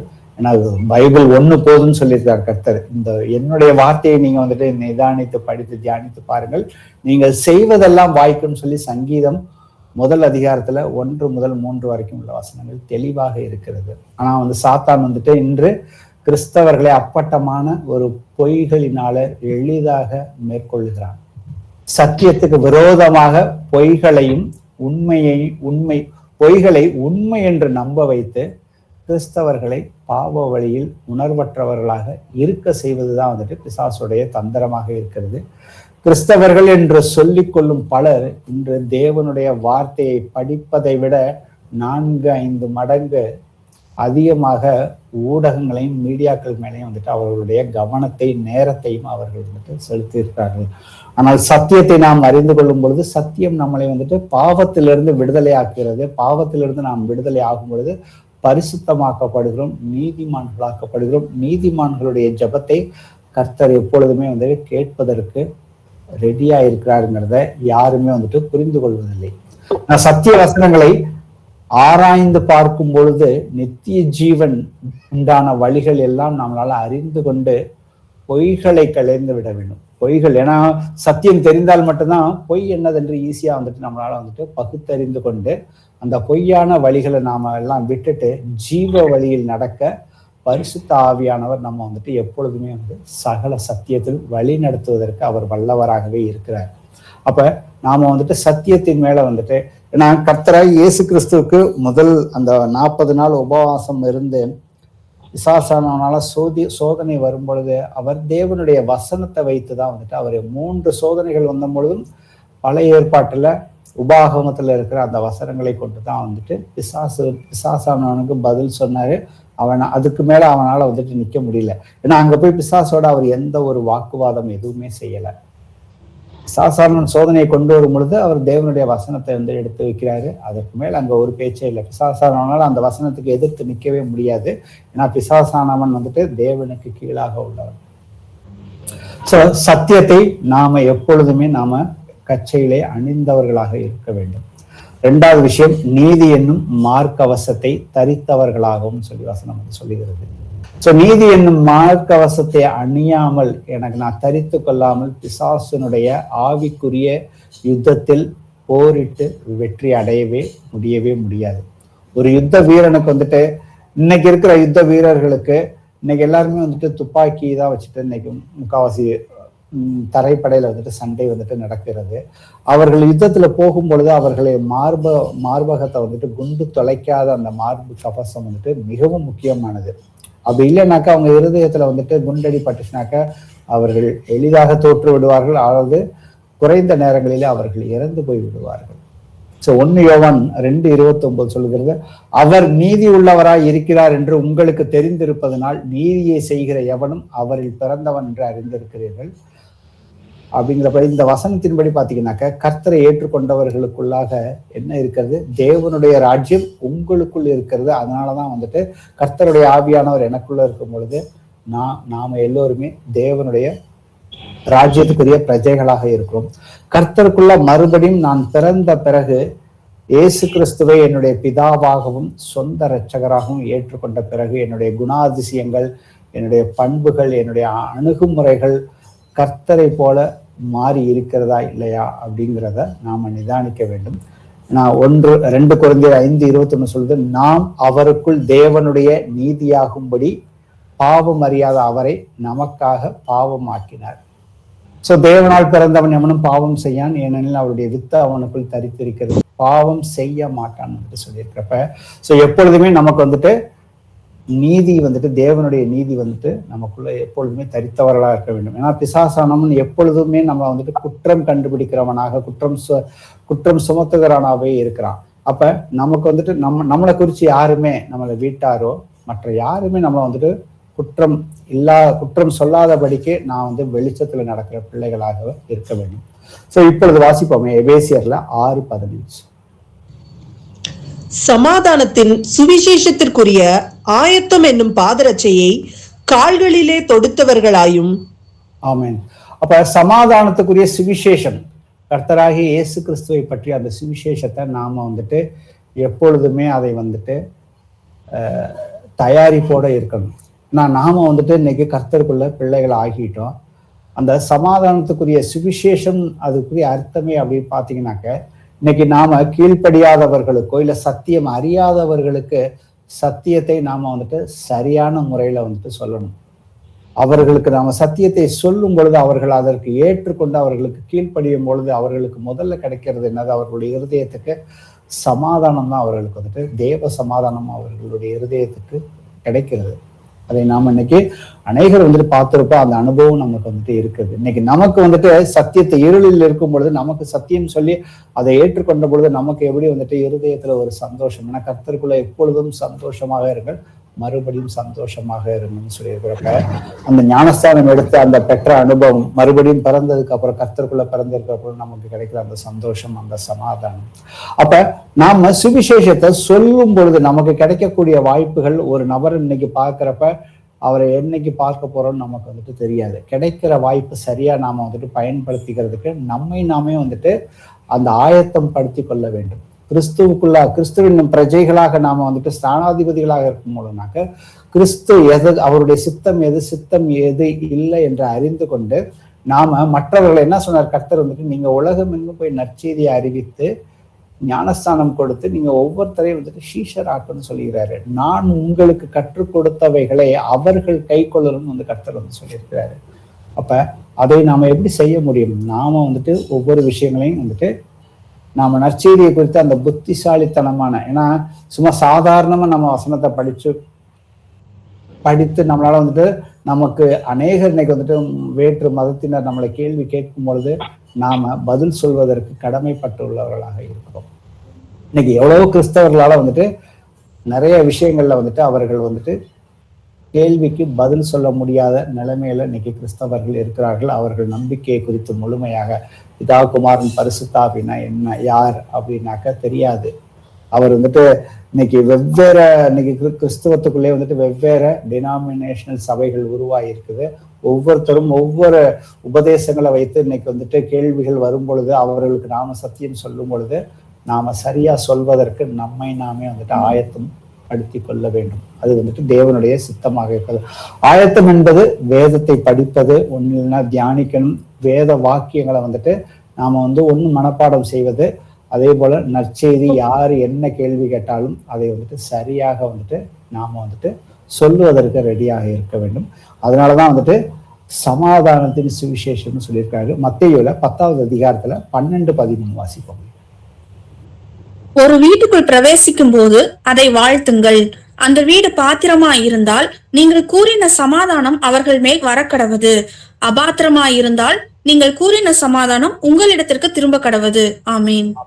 ஸோ இன்னைக்கு வந்து கிறிஸ்தவர்களாகிய நமக்கு கர்த்தர் கொடுத்த பிரதான கட்டளை வந்துட்டு நற்செய்தியை, சுவிசேஷத்தை நாம் வந்துட்டு பிரசங்கித்து கிறிஸ்துவுக்காக ஆத்துமாக்களை ஆதாயப்படுத்தி கொள்வதுதான்.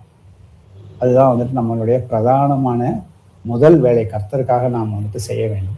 ஸோ ரெண்டாவது வந்துட்டு பேய்களை விரட்டவும் அவநம்பிக்கையின் கோட்டைகளை உடைக்கணும். ஏன்னா இன்னைக்கு வந்துட்டு அநேக மக்களுக்கிடையே வந்துட்டு அவநம்பிக்கைகள் தான், பாரம்பரிய கோட்பாடுகள், ஏகப்பட்ட விஷயங்கள் வந்துட்டு கர்த்தருடைய வார்த்தைக்கு விரோதமாக இருக்கிறது. அவைகளெல்லாம் நாம் வந்துட்டு உடைக்க வேண்டும் என்றால் நமக்கு சுவிசேஷம் சரியான முறையில போய் நாம் வந்துட்டு சொல்லிக் கொடுக்க வேண்டும். ஸோ ஆவிக்குரிய யுத்தம் என்பது வந்துட்டு குறிப்பிட்ட கிறிஸ்தவர்களுக்கு மட்டும், ஏன்னா போதகர்களுக்கு, போதிக்கிறவங்களுக்கு, அப்படி இல்லைன்னா அப்போஸ்தலர்களுக்கு, தீர்க்கதரிசிகளுக்கு, வழி நடத்துறவங்களுக்கு மட்டும் கிடையாது, மூப்பர்களுக்கு மட்டும் கிடையாது. இது ஒவ்வொரு கிறிஸ்தவர்களும் வந்துட்டு, கிறிஸ்தவர்கள்ங்கிற பெயர்கள் யாருக்கு வந்தது?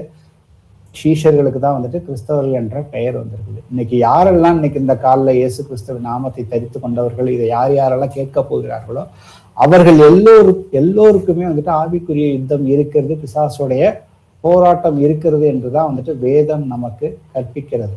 அதை நாம் வந்துட்டு நிதானத்தில் கொண்டு வர வேண்டும். ஆனா சாத்தானின் ராஜ்யத்திலிருந்து மக்கள் வந்துட்டு நற்செய்தியை ஏற்றுக்கொள்வதற்கு தடை வரும்போதெல்லாம், அப்ப நாம வந்துட்டு நமக்கு அந்த தடைகளை கொண்டு வருகிற பிசாசோட நமக்கு வந்துட்டு போராட்டம் இருக்குது.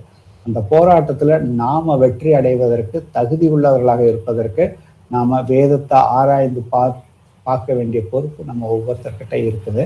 அப்ப நாம அந்த சுவிசேஷத்தை நாம மற்றவர்களுக்கு சொல்லி அதை ஏற்றுக்கொள்ளும் பொழுது ஒரு மனிதனை வந்துட்டு பாவ அடிமைத்தனத்திலிருந்து விடுவிக்க வேண்டிய பொறுப்பு நம்ம ஒவ்வொருத்தர்கிட்ட இருக்குன்னு சொல்லியிருக்கிறார். அதுக்காக தான் கர்த்தர் வந்துட்டு அவர் நம்ம கூட இருந்து தேவனுடைய யுத்தத்துல நாம வந்துட்டு பங்கு பெறுறோம். அவரோட நாம வந்துட்டு பங்கு பெறும் பொழுதுதான் வந்துட்டு தேவனுடைய ராஜ்யத்தை வந்துட்டு விரிவாக்க முடியுங்கிறத நாம வந்துட்டு புரிந்து கொள்ள முடியும்.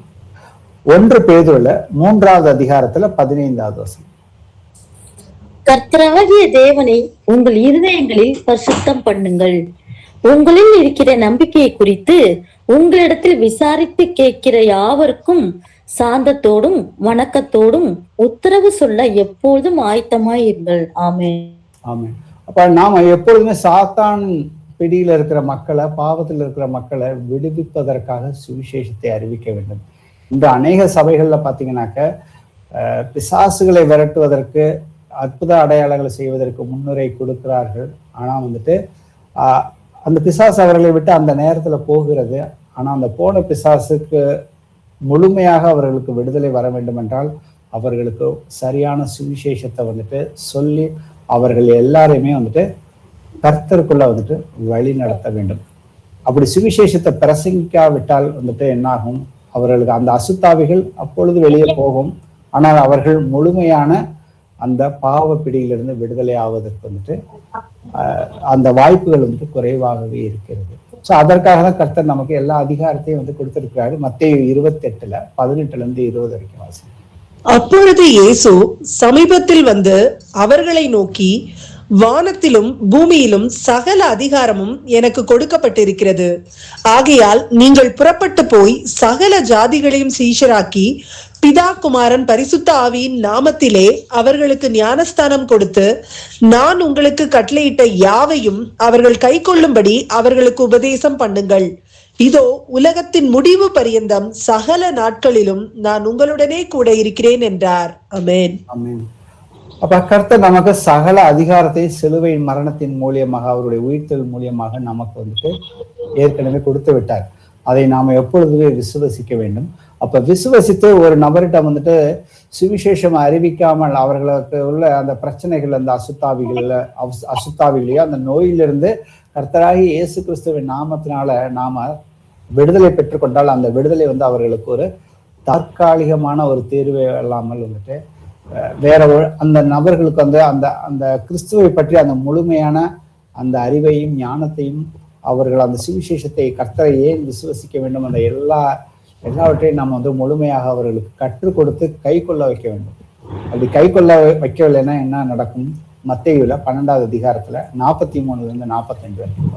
அசுத்தாவி ஒரு மனுஷனை விட்டு புறப்படும் போது வறண்ட இடங்களில் அலைந்து இளைப்பாறுதல் தேடியும் கண்டடையாமல், நான் விட்டு வந்த என் வீட்டுக்கு திரும்பி போவேன் என்று சொல்லி அங்கே வந்து அந்த வீடு வெறுமையாகவும் பெருக்கி ஜோடிக்கப்பட்டதாகவும் இருக்க கண்டு திரும்பி போய் தன்னிலும் பொல்லாத வேறு 7 ஆவிகளை தன்னோட கூட்டிக் கொண்டு வந்து உட்புகுந்து அங்கே குடியிருக்கும்.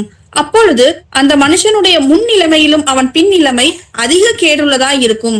அப்படியே இந்த பொல்லாத சந்ததியாருக்கும் சம்பவிக்கும் என்றார். ஆமேன். இப்ப அசுத்தாவிகள் வந்துட்டு உடல்கள் இல்லாத ஒரு பர்சனாலிட்டி. ஆவிகள் வந்துட்டு ஒரு மனுஷனை விட்டு நம்ம கர்த்தருடைய நாமத்தினால நமக்கு விரட்டக்கூடிய அந்த அதிகாரம் நமக்கு இருக்குது. இப்ப அந்த ஆவி அந்த மனுஷனை விட்டு போனதுக்கு அப்புறம் அந்த மனிதனுக்கு வந்துட்டு அந்த சுவிசேஷம், கர்த்தருடைய சுவிசேஷம் முழுமையாக அவன் புரிந்து கொண்டு அதை ஏற்றுக்கொள்ளவில்லை என்றால் திருப்படி வந்து அந்த அசுத்தாவி வந்துட்டு அதுக்கு போய் இடம் கிடைக்கல, வேற ஒரு மனுஷனை பிடிக்கிறதுக்கு இடம் கிடைக்கல, அதுக்கு ஒரு சரீரம் கிடைக்கவில்லை என்றால் அது திரும்பி வந்துட்டு தான் எங்க இருந்து வந்துச்சோ அங்க போய் அந்த வீடு வந்துட்டு வெறுமையா இருக்குதா ஃப்ரீயா இருக்குதா அப்படிங்கிறத போய் பார்க்க. அந்த வெறுமையா இருந்துச்சுனாக்க அது வந்துட்டு அது மட்டும் திருப்பி மறுபடியும் போகாம அது இன்னும் 7 ஆவிகளை கூட்டிட்டு வந்து அந்த மனுஷனுடைய முன் நிலைமையிலும் பின் நிலைமையும் வந்துட்டு இன்னும் மோசமாக இருக்குன்னு சொல்லியிருக்கிறாரு. நாம யாருக்கெல்லாம் வந்துட்டு கர்த்தருடைய நாமத்தினால விடுதலையை கொடுக்குறோமோ அவர்களுக்கு எப்படியாவது வந்துட்டு நாம வந்துட்டு சுவிசேஷத்தை அறிவிச்சு அவர்களை வந்துட்டு வழி நடத்த வேண்டிய பொறுப்பு நம்ம கிட்ட இருக்குங்கிறத நாம உணர்ந்து அதற்கேற்றபடி நாம வந்து ஞானமாய் நடந்து கொள்ள வேண்டும். ஆவியானவர் நம்ம கூட இருக்கிறார், எப்படி பேச வேண்டும், அவர்களுக்கு எப்படி சுவிசேஷம் அறிக்க வேண்டும், அது எந்த மதத்தினராக இருந்தாலும் சரி, எந்த கேள்விகள் நம்ம கிட்ட வந்தாலும் அதற்கு எப்பொழுதுமே நாம வந்துட்டு சாந்தத்தோடு சாட்சியோடு பதில் சொல்ற பிள்ளைகளாக இருக்க வேண்டும் சொல்லியிருக்காரு.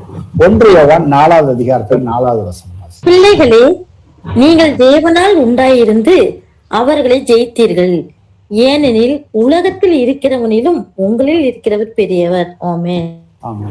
அப்ப இன்னைக்கு உலகத்துல இருக்கிற அந்த பிசாசானவன் தான் உலகத்துக்கு அதிபதி. ஆனா நமக்குள்ள இருக்கிறவர் அவரை உண்டாக்கினவர், வானத்தையும் பூமியும் உண்டாக்கினவர் கர்த்தர் நமக்குள்ள இருக்கிறார். பிசாசானவன் அவருடைய சரீரத்துக்கு பாதத்துக்கு கீழாக இருக்கிறான்.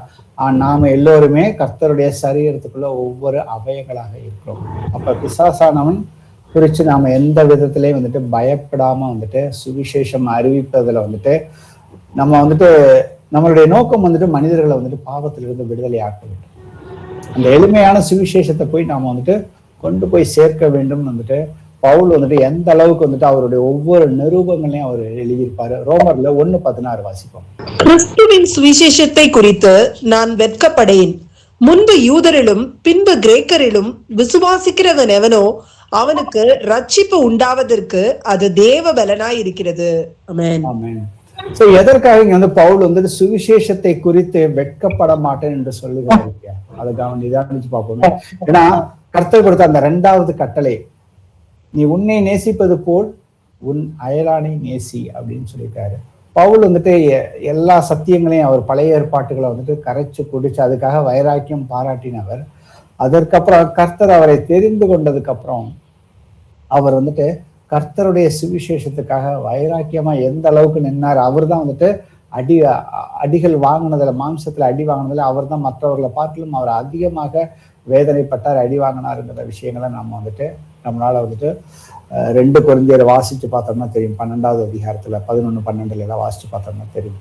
அப்ப தேவனுடைய விசுவாசிக்கிறவன, ஏன்னா நம்ம வந்து கிறிஸ்துவ குறித்து நாம மற்றவர்கள்ட்ட சொல்லும் பொழுது அவர்கள் விசுவசிக்கும் பொழுது அங்க வந்துட்டு தேவனுடைய பலம் வந்துட்டு அங்க செயல்படும் பொழுது சாத்தானுடைய ராஜ்யத்திலிருந்து ஒரு சகோதரனையோ சகோதரியோ வந்துட்டு அவர்களை வந்துட்டு கிறிஸ்துவனுடைய ராஜ்யத்துக்கு கொண்டு வரும் பொழுது என்ன நடக்குது, அங்க வந்துட்டு திரளான பாவங்கள் வந்துட்டு மூடப்படுகிறது. அந்த சகோதரனுக்குள்ளாக செயல்படுகிற எல்லா சுயநலம், சுயம் எல்லாம் வந்துட்டு மற்றும் சாத்தானின் கட்டுப்பாடிலிருந்து அவன் முழுமையாக விடுதலை அடைகிறான். சோ இதைதான் வந்துட்டு கொலோசியர்ல 1:13-14 வாசிப்போம். இருளின் அதிகாரத்தினின்று நம்மை விடுதலையாக்கி தமது அன்பின் குமாரனுடைய ராஜ்யத்திற்கு உட்படுத்தினவருமாய் இருக்கிற பிதாவை ஸ்தோத்தரிக்கிறோம். அவருக்குள் அவருடைய இரத்தத்தினாலே பாவ மன்னிப்பாகிய மீட்பு நமக்கு உண்டாயிருக்கிறது. ஆமீன். கர்த்தர் நம்மளை வந்துட்டு சாத்தானின் அதிகாரத்திலிருந்து நம்மை விடுதலையாக்கி தம்முடைய குமாரனுடைய கிறிஸ்துவின் ராஜ்யத்துக்குள்ள வந்துட்டு அவர் நம்மளை வந்து கொண்டு சேர்த்திருக்காரு. ஸோ அதே போலதான் நாம மற்றவர்களுக்கு சுவிசேஷத்தை சொல்லும் பொழுது நாம சுவிசேஷத்தை ஏற்று அவர்கள் வந்துட்டு அவர்கள் ஒரு பிரச்சனையோ ஒரு நோயிலிருந்து அவர்கள் விடுதலை அடைந்து கிறிஸ்துவை ஏற்றுக்கொள்ளவில்லை என்றால் அதனால வந்துட்டு வெறும் வந்துட்டு அந்த ஆவிகளை விரட்டுவதுங்கிறது வந்துட்டு அது ஒரு வெற்றியாகும். ஏன்னா அந்த அசுத்தாவி மறுபடியும் வந்துட்டு அந்த மனிதனுக்குள்ளாக வந்துட்டு போகும். ஏன்னா கர்த்தருடைய ஆவியை அவர்கள் பெற்றுக்கொள்ளாவிட்டால் மறுபடியும் அவர்கள் வந்துட்டு பிசாசின் ஆவியோடு இருந்துதான் வந்துட்டு துணையோடு இருந்துதான் வந்து செயல்பட முடியும்னு சொல்லி நமக்கு வேத வாக்கியம் தெளிவாக சொல்லுகிறது. அப்ப நாம எந்த அளவுக்கு ஜாக்கிரதையாக இருந்து சுவிசேஷத்தை அறிவிக்க வேண்டும் என்பதை குறித்து நாம வந்துட்டு நிதானிச்சு பார்க்க வேண்டும். ஏன்னா கர்த்தர் நமக்கு கொடுத்திருக்கிற அதிகார வல்லமை அதை வந்துட்டு எப்பொழுதுமே வந்துட்டு நாம் வந்து சிந்தித்து கொண்டு இருக்க வேண்டும்.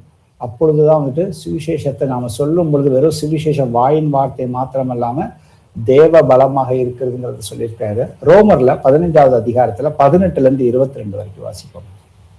புற ஜாதியாரை வார்த்தையினாலும் செய்கையினாலும் கீழ்ப்படியும் பண்ணும்படிக்கு அற்புத அடையாளங்களின் பலத்தினாலும் தேவ ஆவியின் பலத்தினாலும் கிறிஸ்துவானவர் என்னை கொண்டு நடப்பித்தவைகளை சொல்வதே அல்லாமல் வேறொன்றையும் சொல்ல நான் துணிவதில்லை. இப்படியே எருசலம் துவங்கி சுற்றிலும் இல்லிருக்கம் தேசம் வரைக்கும் கிறிஸ்துவின் சுவிசேஷத்தை பூர்ணமாய் பிரசங்கித்திருக்கிறேன். மேலும் அவருடைய செய்தியை அறியாது இருந்தவர்கள் காண்பார்கள் என்றும் கேள்விப்படாது இருந்தவர்கள் உணர்ந்து கொள்வார்கள் என்றும் எழுதியிருக்கபடியே நான் மற்றவனுடைய அஸ்திபாரத்தின் மேல் கட்டப்படாதபடிக்கு கிறிஸ்துவனுடைய நாமம் சொல்லப்பட்டிராத இடங்களில் சுவிசேஷத்தை அறிவிக்கும்படி நாடுகிறேன். உங்களிடத்தில் வருகிறதற்கு இதனாலே அநேக தரம் தடைப்பட்டேன். ஆமென். சோ இவர் போய் ரோம்ல போய் சுவிசேஷம் சொல்றதுக்கு நிறைய தடவை வந்துட்டு முயற்சி செய்த பொழுது அவருக்கு விசாசானால் நிறைய அநேக தடைகள் வந்துட்டு வந்ததுன்னு சொல்லிதான் கடைசி வசனத்துல பாக்குறோம். அதே போல 2வது விஷயம் சொல்றாரு, கிறிஸ்துவனுடைய நாமம் அறியாத இடங்கள்ல தான் போய் நான் வந்துட்டு சுவிசேஷத்தை வந்துட்டு சொல்வதற்கு எப்பொழுதுமே நான் முயற்சி செய்கிறேன்னு சொல்லியிருக்காரு. ஸோ அதே சிந்தை நமக்குள்ளே இருக்க வேண்டும். 3வது விஷயம் பாத்தீங்கன்னாக்க கிறிஸ்துவின் சுவிசேஷத்தை பூரணமாய் பிரசங்கித்திருக்கிறேன்னு சொல்றாரு. எப்படி பூரணமாய் வந்துட்டு பிரசங்கித்தாரு? அதான் முதல் வசனம் வாசிட்டோம்ல, புறஜாதியாரை வார்த்தையினாலும் செய்கைகளினாலும் கீழ்ப்படியும் பண்ணும்படிக்கு அற்புத அடையாளங்களினாலும் பலத்தினாலும் தேவ ஆவியின் பலத்தினாலும் கிறிஸ்துவானவர் என்னை கொண்டு நடப்பித்தவைகளை சொல்வதே அல்லாமல் வேறு ஒன்றையும் சொல்ல நான் துணிவதில்லை. ஸோ இதே எக்ஸ்பீரியன்சஸ், பவுலுக்கு ஏற்பட்ட எக்ஸ்பீரியன்சஸ், அதே அனுபவங்கள் நாம ஒவ்வொருவரும் இன்னைக்கு வந்துட்டு ஒவ்வொருத்தரும் எவ்வளவோ வருடங்கள் கர்த்தருடைய ஆவியை பெற்றுக்கொண்டு இன்னைக்கு சுவிசேஷம் அறிவிக்கிறவர்களாக இருக்கும். நாம பார்க்கிறவர்களுக்கு சுவிசேஷத்தை மாத்திரம் சொல்லுகிற பிள்ளைகளாக இல்லாமல் அவர்களுக்காக ஜெபம் பண்ணுவதற்கும் அவர்கள் பிசாசு கட்டுகளிலிருந்து நாம விடுதலை கொடுப்பதற்குரிய எல்லா அதிகாரத்தையும் கர்த்தர் நமக்கு வந்துட்டு கொடுத்திருக்கிறார். அதை நாம எல்லாமே சேர்த்து ஒன்றாக நாம செய்யும் பொழுது சுவிசேஷத்தை வந்துட்டு நாம முழுமையாக பூரணமாய் வந்துட்டு நம்மளாலையும் பிரசங்கிக்க முடியுங்கிறத நாம வந்துட்டு இந்த வேத வசனங்கள் வழியாக உணர்ந்து இதுவரைக்கும் அப்படி செயல்படாம இருந்தா பரவாயில்ல, ஆனா இனிமே வந்துட்டு நமக்கு நம்மளாலையும் பவுல் செய்த மாதிரி, ஏன்னா இன்னைக்கு பவுல் இன்றைக்கு வாழ்கிற நம்ம கிறிஸ்தவ மக்கள் மாதிரி பவுல் வந்துட்டு பவுலை மாதிரி யாருமே வந்துட்டு அந்த அளவுக்கு அசுத்தாவிகளையும் அற்புதங்களையும் செய்தவர் மாதிரி இன்னைக்கு வாழ்ற சகோதர சகோதரிக்குள்ள யாரும் இருப்பாங்களாங்கிறது தெரியவில்லை. ஏன்னா தேவனுடைய ராஜ்யம் பேச்சில் அல்ல பலத்திலே உண்டாயிருக்குன்னு வந்து சொல்லியிருக்காரு. அதுக்கு ஒரு உதாரணமா ஒரு வசனம் வாசிப்போம். அப்போஸ்தலர் 14வது அதிகாரத்துல 6 முதல் 10 வரைக்கும் வாசிப்போம். இவர்கள் அதை அறிந்து லிக்கவோனியா நாட்டில் உள்ள பட்டணங்களாகிய லீஸ்திராவுக்கும் தெர்பைக்கும் அவைகளின் சுற்றுப்புறங்களுக்கும் ஓடி போய் அங்கே சுவிசேஷத்தை பிரசங்கம் பண்ணினார்கள். லீஸ்திராவிலே ஒருவன் தன் தாயின் வயிற்றிலிருந்து பிறந்தது முதல் சப்பானியாயிருந்து ஒருபோதும் நடவாமல் கால்கள் விளங்காதவனாய் உட்கார்ந்து பவுல் பேசுகிறதை கேட்டுக்கொண்டிருந்தான். அவனை பவுல் உற்று பார்த்து, ரட்சிப்புக்கேற்ற விசுவாசம் அவனுக்கு உண்டென்று கண்டு, நீ எழுந்து காலூன்றி நிமிர்ந்து நில் என்று உரத்த சத்தத்தோடே சொன்னான். உடனே அவன் குதித்தெழுந்து நடந்தான். இங்க பவுலும் அவரோட கூட இருந்த சகோதரர்களுக்கும் மற்ற ஊர்களில் சுவிசேஷம் சொல்லும் பொழுது அவர்களுக்கு அந்த ஊரில் இருந்து நிறைய யூதர்கள் மூலியமாகவும் புறஜாதிகள் மூலியமாகவும் நிறைய நெருக்கடி வந்ததுனால இவர்கள் வந்து லிஸ்தீரியாவுக்கும் தெர்பைக்கும் சுற்றுப்புறங்களுக்கு ஓடி போய் அங்க போய் லிஸ்தீரியாவில் போய் ஒரு சப்பானியா இருந்த ஒரு சகோதரனுக்கு அங்க இருந்தவர்களுக்கு அவங்க வந்து சுவிசேஷத்தை அறிவிக்கிறான். அவன் அறிவிச்ச சுவிசேஷத்தை அவன் வந்துட்டு அங்க சப்பானியா இருந்த ஒருத்தர் வந்து உற்று பார்த்து அதை நல்லா கவனிச்சதை வந்துட்டு பவுல் வந்து பார்த்துட்டு இவன் ரட்சிக்கப்படுவதற்கேன விசுவாசம் அவனுக்குள்ள வந்துட்டு வந்துருச்சுன்னு சொல்லி பவுல் வந்துட்டு தன்னுடைய ஆவியில உணர்ந்து நீ எழுந்து நெல்லுன்னு சொல்லி அங்க வந்துட்டு உரத்த சத்தத்தோட அவன் கத்துறான். அவன் உடனே வந்துட்டு குதித்து எழுந்து அவன் வந்து நடந்தான். இந்த இடத்துல பாத்தீங்கன்னாக்க இந்த சப்பானியா இருந்தவனும் என்ன வந்துட்டு சுகப்படுத்துங்கன்னு கேட்கல. அதே போல பவுல் வந்துட்டு நான் உனக்காக ஜெபம் பண்ணட்டுமான்னு கேட்கல. இந்த ஆவியானவருடைய பவுலை வந்துட்டு எப்படி வழி நடத்தினாரு அப்படிங்கிறத நிதானிச்சு பார்க்கணும். அப்போ பவுல் அங்க வந்துட்டு சுவிசேஷத்தை அறிவிக்கிறப்ப வந்துட்டு சரியான சுவிசேஷத்தை தான் அறிவிக்கணும். முடியே நம்மளுடைய சொந்த கதை, அதாவது நம்மளுடைய பாரம்பரிய கட்டுகள், அதாவது வந்து சுவிசேஷத்துக்கு சாட்சிகளோட அறிவிக்கிறது வந்துட்டு எப்பொழுதுமே வந்துட்டு ஒரு நல்ல விஷயம். சாட்சிகள் இல்லாம நம்ம வந்துட்டு அறிவிப்பது வந்து நம்மளுடைய சொந்த கருத்துக்களை கொண்டு வரதெல்லாம் வந்துட்டு சரியா இருக்காது. அதுக்காக தான் வந்துட்டு சுவிசேஷத்துக்குரிய ஆயத்தம் நமக்கு எப்பொழுதுமே வேண்டும் வந்து கர்த்தர் வந்து சொல்லியிருக்காரு. அது சர்வாயுத வர்க்கத்தோட ஒரு முக்கியமான ஒரு ஆயுதம். நம்ம நம்பிக்கையை குறித்து எப்பொழுதுமே நாம சொல்லும் பொழுது, சாட்சியோட சொல்லும் பொழுது அடுத்தவர்களுக்குள்ளாக, இங்க சப்பானியா இருந்தவனுக்குள்ளாக வந்துட்டு அந்த விசுவாசம் வந்ததுன்னு சொல்லி அவனுடைய பார்வையில கவனித்து அவனை எழுந்து நடந்து சொல்றப்ப அவன் வந்துட்டு கர்த்தருடைய ஆவியானவர் பேச்சுல மாத்திரமல்ல பலத்திலையும் இருப்பதுங்கிறத இங்க வந்துட்டு பவுல் மூலியமா கர்த்தர் செய்த அற்புதங்களை வந்துட்டு நம்மளால பார்க்க முடியுது. வாசிப்போம் அப்போஸ்தலர்ல 19:11-12. பவுலின் கைகளினாலே தேவன் விசேஷித்த அற்புதங்களை செய்தருளினார். அவனுடைய சரீரத்திலிருந்து உருமால்களையும் கச்சைகளையும் கொண்டு வந்து வியாதிக்காரர் மேல் போட வியாதிகள் அவர்களை விட்டு நீங்கி போயின. பொல்லாத ஆவிகளும் அவர்களை விட்டு புறப்பட்டன. ஆமீன். ஆமீன்.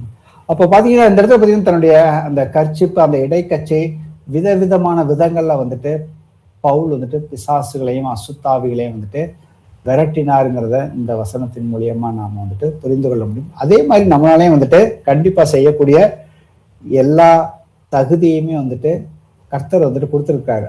அதற்கு நாம வந்துட்டு சரியான ஆயத்தத்துல நாம இருக்கிறோமா, இல்ல வந்துட்டு இன்னொரு இடத்துல பவுல் செய்யறத பார்த்துட்டு அங்க ஒரு சில சகோதரர்கள் வந்துட்டு இயேசுவின் நாமத்தினாலையும் பவுல் சொல்லுகிற இயேசுவின் நாமத்தினாலையும் நான் வந்துட்டு பிசாசை விரட்டுறப்ப அங்க பிசாசானவன் அவர்களை வந்துட்டு மேற்கொண்டு அவர்களை வந்து நிர்வாணமாக்கினான்னு சொல்லி இருக்கிறாரு. அப்ப நாம வந்துட்டு எல்லா காரியத்திலையுமே தகுதியுடையவர்களாக இருக்கணும் கர்த்தருக்குள்ளாக. அதுதான் வந்துட்டு ஒரு முக்கியமான விஷயம். அப்போஸ்தலர் 16:14-18 வரைக்கும் வாசம்.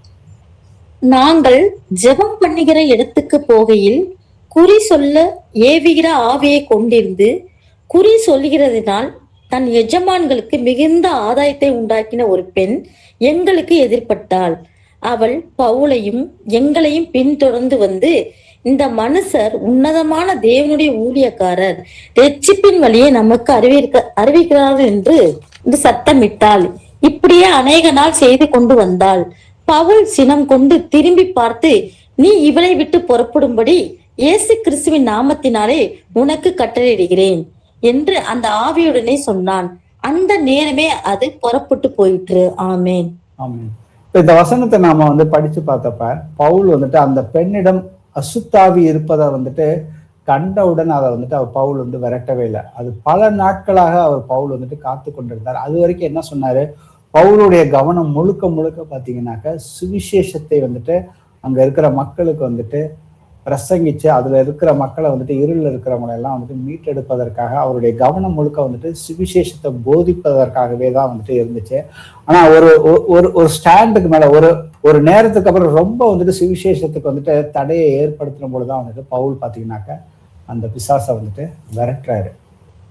அப்ப நம்மளுடைய குறிக்கோள் வந்துட்டு பிசாசை விரட்டுவதுங்கிறது வந்துட்டு அது வந்துட்டு சுவிசேஷம் அறிவிப்பதன் மூலியமாக அதை விரட்ட வேண்டும். ஏன்னா கர்த்தர் என்ன சொல்றாரு, மார்க்ல வந்துட்டு 16வது அதிகாரத்துல சீஷர்கள் வந்துட்டு நீங்கள் வந்து விசுவசிக்கிறவர்களால் நடக்கும் அடையாளங்கள்னு சொல்லி பிசாசுகள் அவங்களால விரட்ட முடியும், வியாதியஸ்தர்கள் மேல கைகளை வைப்பீர்கள் அவர்கள் சுஸ்தமாவார்கள் சொன்னப்ப சீஷர்கள் எங்கும் புறப்பட்டு சென்று சுவிசேஷத்தை பிரசங்கித்தார்கள். அவர் வந்துட்டு அவருடைய கர்த்தர் வந்துட்டு இவர்கள் சீஷர்கள் அப்போஸ்தலர்கள் அந்த சுவிசேஷத்தை பிரசங்கித்த அந்த வசனங்களை உறுதிப்படுத்துவதை எப்படி உறுதிப்படுத்தினாரு, வசனத்தை உறுதிப்படுத்தினது அங்க வந்து அற்புதங்கள் அடையாளங்கள் மூலியமாக வசனத்தை வந்துட்டு உறுதிப்படுத்தினார். வாசிப்போமே 2 தீமோத்தேயு 4:2. சமயம் வாய்த்தாலும் வாய்க்காவிட்டாலும் ஜாக்கிரதையாய் திருவசனத்தை பிரசங்கம் பண்ணு. எல்லா நீடிய சாந்தத்தோடும் உபதேசத்தோடும் கண்டனம் பண்ணி கடிந்து கொண்டு புத்தி சொல்லு. ஆமீன். இப்ப சமயம் வாய்ந்தாலும் வாய்க்காவிட்டாலும் ஜாக்கிரதையாய் திருவசனத்தை வந்துட்டு பிரசங்கம் பண்ண வேண்டிய பொறுப்பு ஒவ்வொருத்தர்கிட்ட இருந்தது.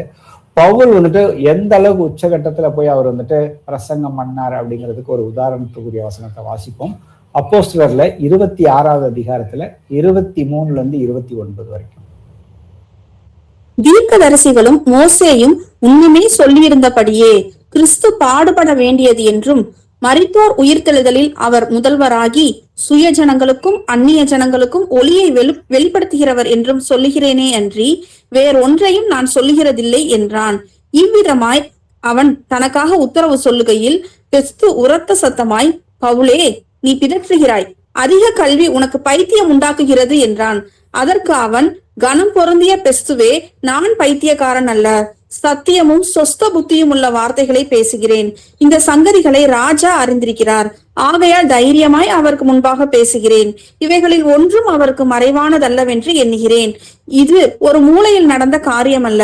அகிரிப்பா ராஜாவே, தீர்க்கதரிசிகளை விசுவாசிக்கிறீர் என்று அறிவேன் என்றான்.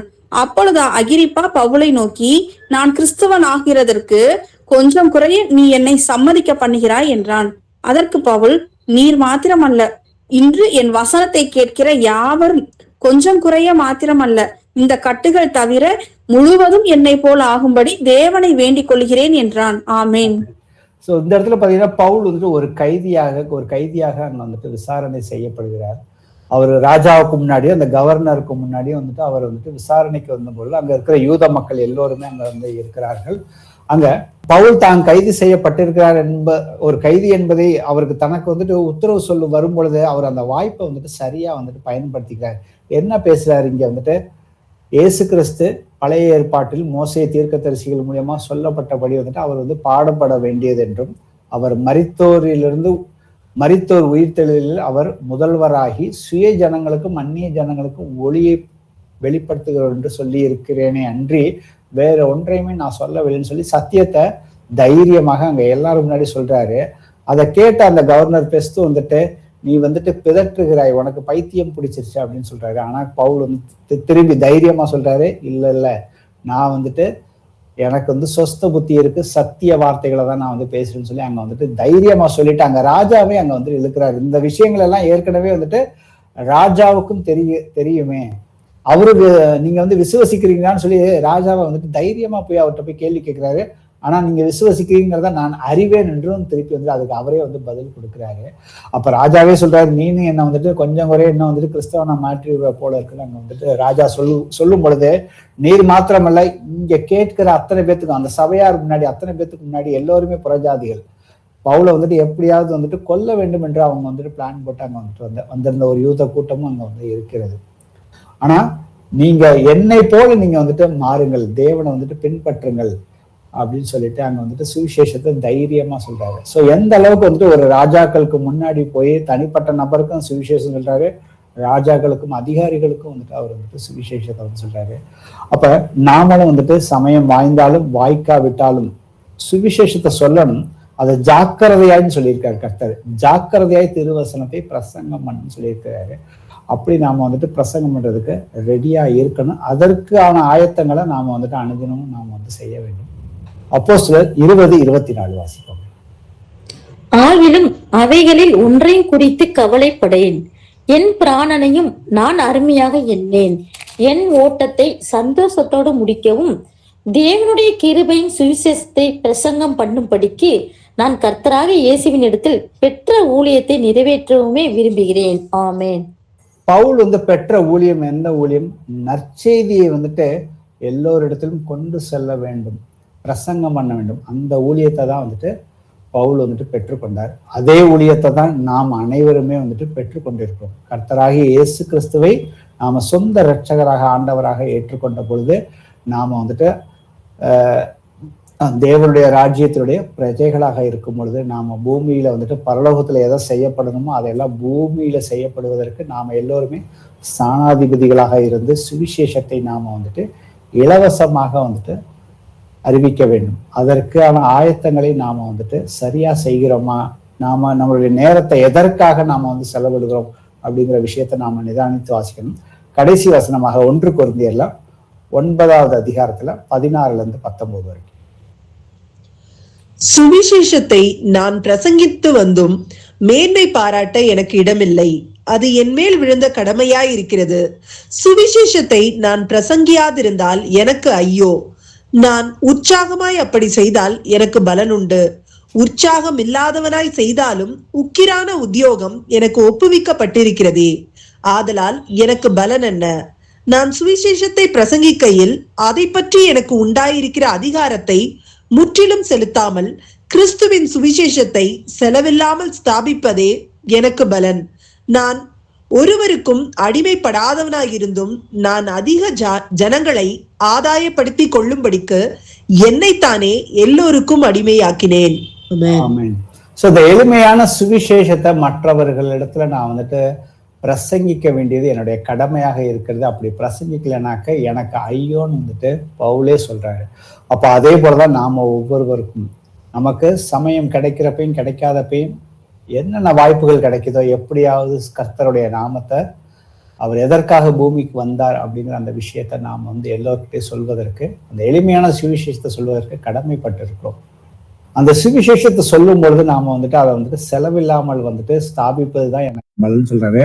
அதனால அவருக்கு கிடைக்கிற பலன் என்னன்னாக்கா, நான் வந்துட்டு யாருக்குமே அடிமை கிடையாது, நான் என்னைத்தான் வந்துட்டு எல்லாத்துக்குமே அடிமையாக்கினேன்னு சொல்றாரு. அப்ப பவுல் வந்துட்டு தன்னைத்தானே எப்படி வந்துட்டு கர்த்தராகிய இயேசு கிறிஸ்து அவர் பூமியில இருந்த பொழுது தன்னை எந்த அளவுக்கு தாழ்த்தி இருந்தாரோ அதே போல பவுல் வந்துட்டு தன்னை வந்துட்டு தாழ்த்தினாரு. அதே போல அதே தாழ்மையோட நாம ஒவ்வொருத்தரும் வந்துட்டு இருந்து சுவிசேஷத்தை மற்றவர்களுக்கு தேவனுடைய ராஜ்யத்தை பிரசங்கிக்க வேண்டும்.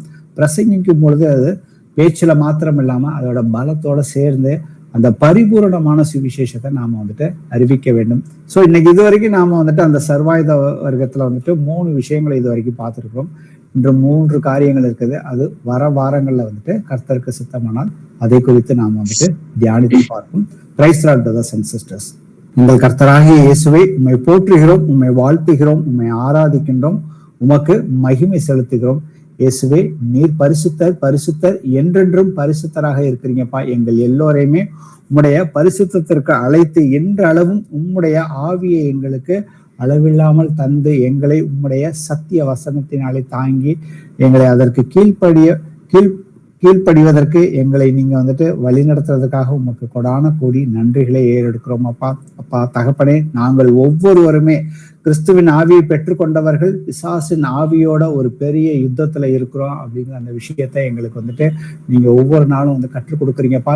எங்களுடைய சோதனைகள் வரும்பொழுது நாங்கள் அதை எப்படி மேற்கொள்ள முடியும்? நாங்கள் இவ்வளவு நாளா மாம்சத்துல இருந்து போராடணும், ஆனா மாம்சத்திலையும் ரத்தத்திலையும் எங்களுக்கு வந்து போராட்டம் கிடையாது. ஏன்னா நாங்கள் வந்து மாம்சத்துல போர் செய்கிறதுனால வந்துட்டு ஒரு பலனும் கிடையாது, அது பாவத்துலதான் எங்களை வந்துட்டு இட்டு செல்கிறது. ஆனா எங்களுக்கு கண்ணுக்கு தெரியாத ஒரு ஆளுகை இருக்குது, ஆவிக்குரிய அசுத்தாவிகளுடைய ராஜ்யம் இருக்குது. அந்த ராஜ்யத்தை நாங்கள் வந்துட்டு மேற்கொள்ள வேண்டும். அதற்கு மேற்கொள்வதற்கு எங்களுக்கு வந்துட்டு நீங்க வந்துட்டு 6 கவசங்களை வந்துட்டு தற்காத்துக் கொள்வதற்கு கொடுத்திருக்கிறீங்கப்பா.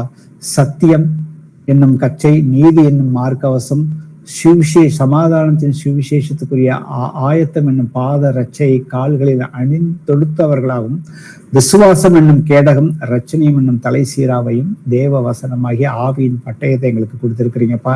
அப்பா நாங்க இதை ஒவ்வொரு வாரமும் நாங்க வந்துட்டு ஒவ்வொரு காரியங்களை குறித்து தியானிக்கிறோம் அப்பா.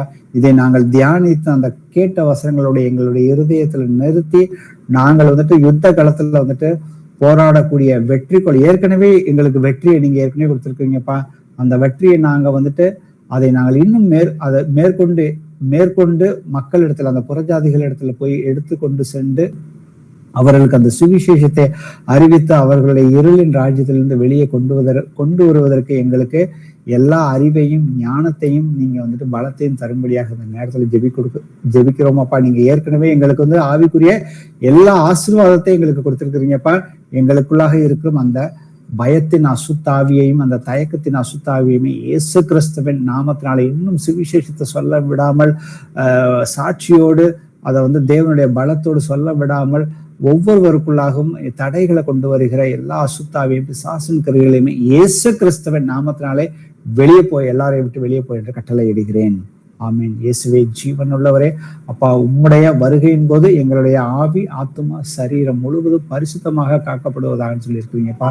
அப்பா தகப்பனே, உம்முடைய ஜீவனுள்ள சத்திய வசனத்துல எங்களை நீங்க பரிசுத்தப்படுத்தும்படியாக நாங்கள் அனுதினமும் அதற்கு நாங்கள் கீழ்ப்படுகிற பிள்ளைகளாக எங்களுடைய சரீரங்களை முழுமையாக பரிசுத்தமாகவும் நாங்க உம்முடைய ராஜ்யத்துக்கு ஒப்பு கொடுத்து நாங்க வழி நடத்துவதற்கு எங்களுக்கு உதவி செய்யும்படியாக இயேசு கிறிஸ்துவின் நாமத்தினாலே எங்களுடைய எல்லா ஜெபத்தையும் ஏறெடுத்து கேட்கிறோம் ஜீவனுள்ள நல்ல பிதாவே.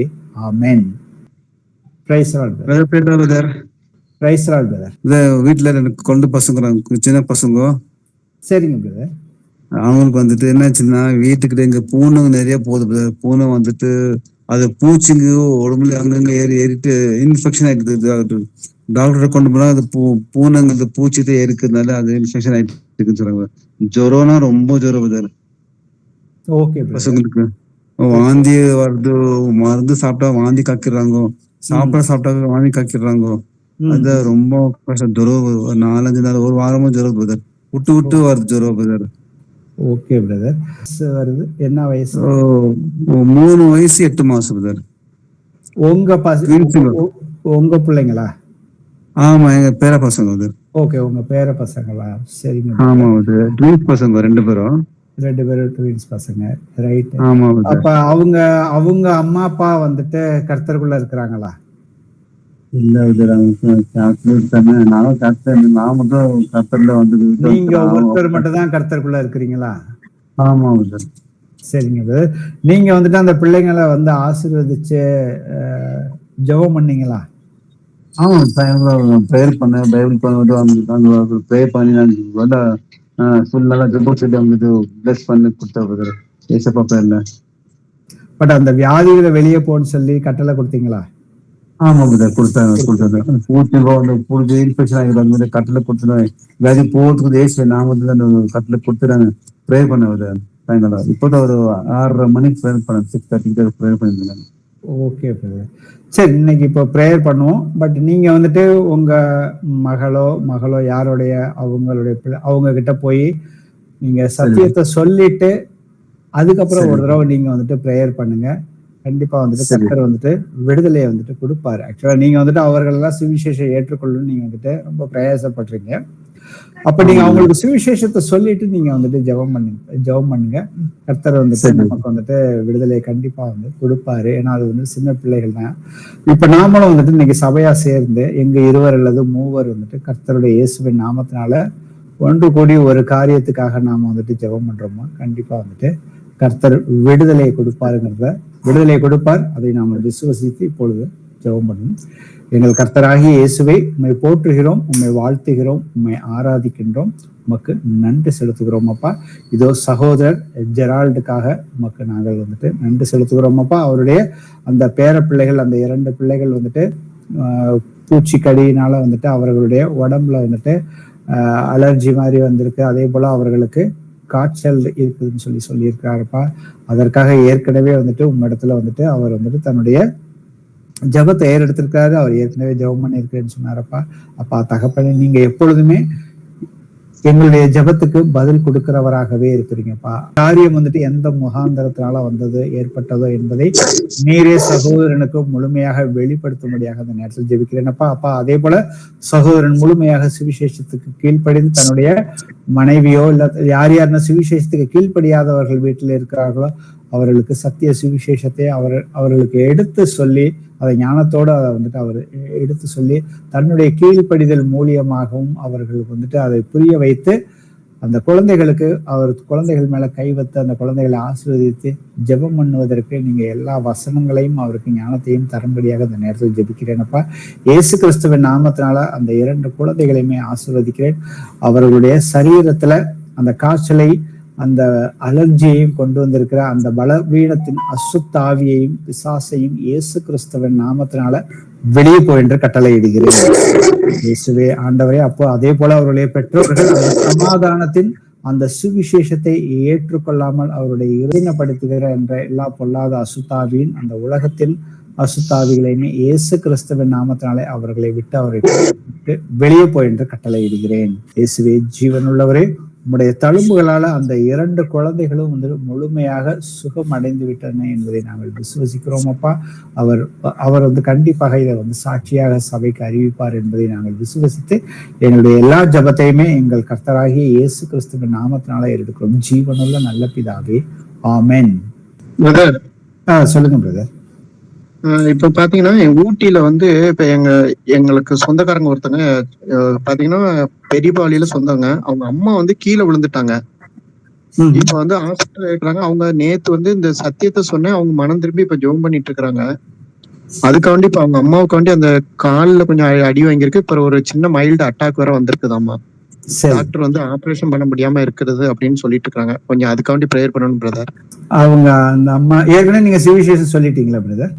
ஆமா சொல்லியிருக்கிறேன். இப்ப மனம் திரும்பி அவங்களும் முழங்கால் போட்டு ஜெபிச்சிட்டு இருக்காங்க ஹாஸ்பிட்டல்ல. Okay brother. அவங்க பேர் என்ன? அவங்க பேர் அவங்க மக பேர் வந்து தேவி. அவங்க அம்மா பேர் எனக்கு தெரியலைங்க பிரதர். ஓகே, தேவி. ஓகே. சோ தேவியோட சரிங்க பிரதர்.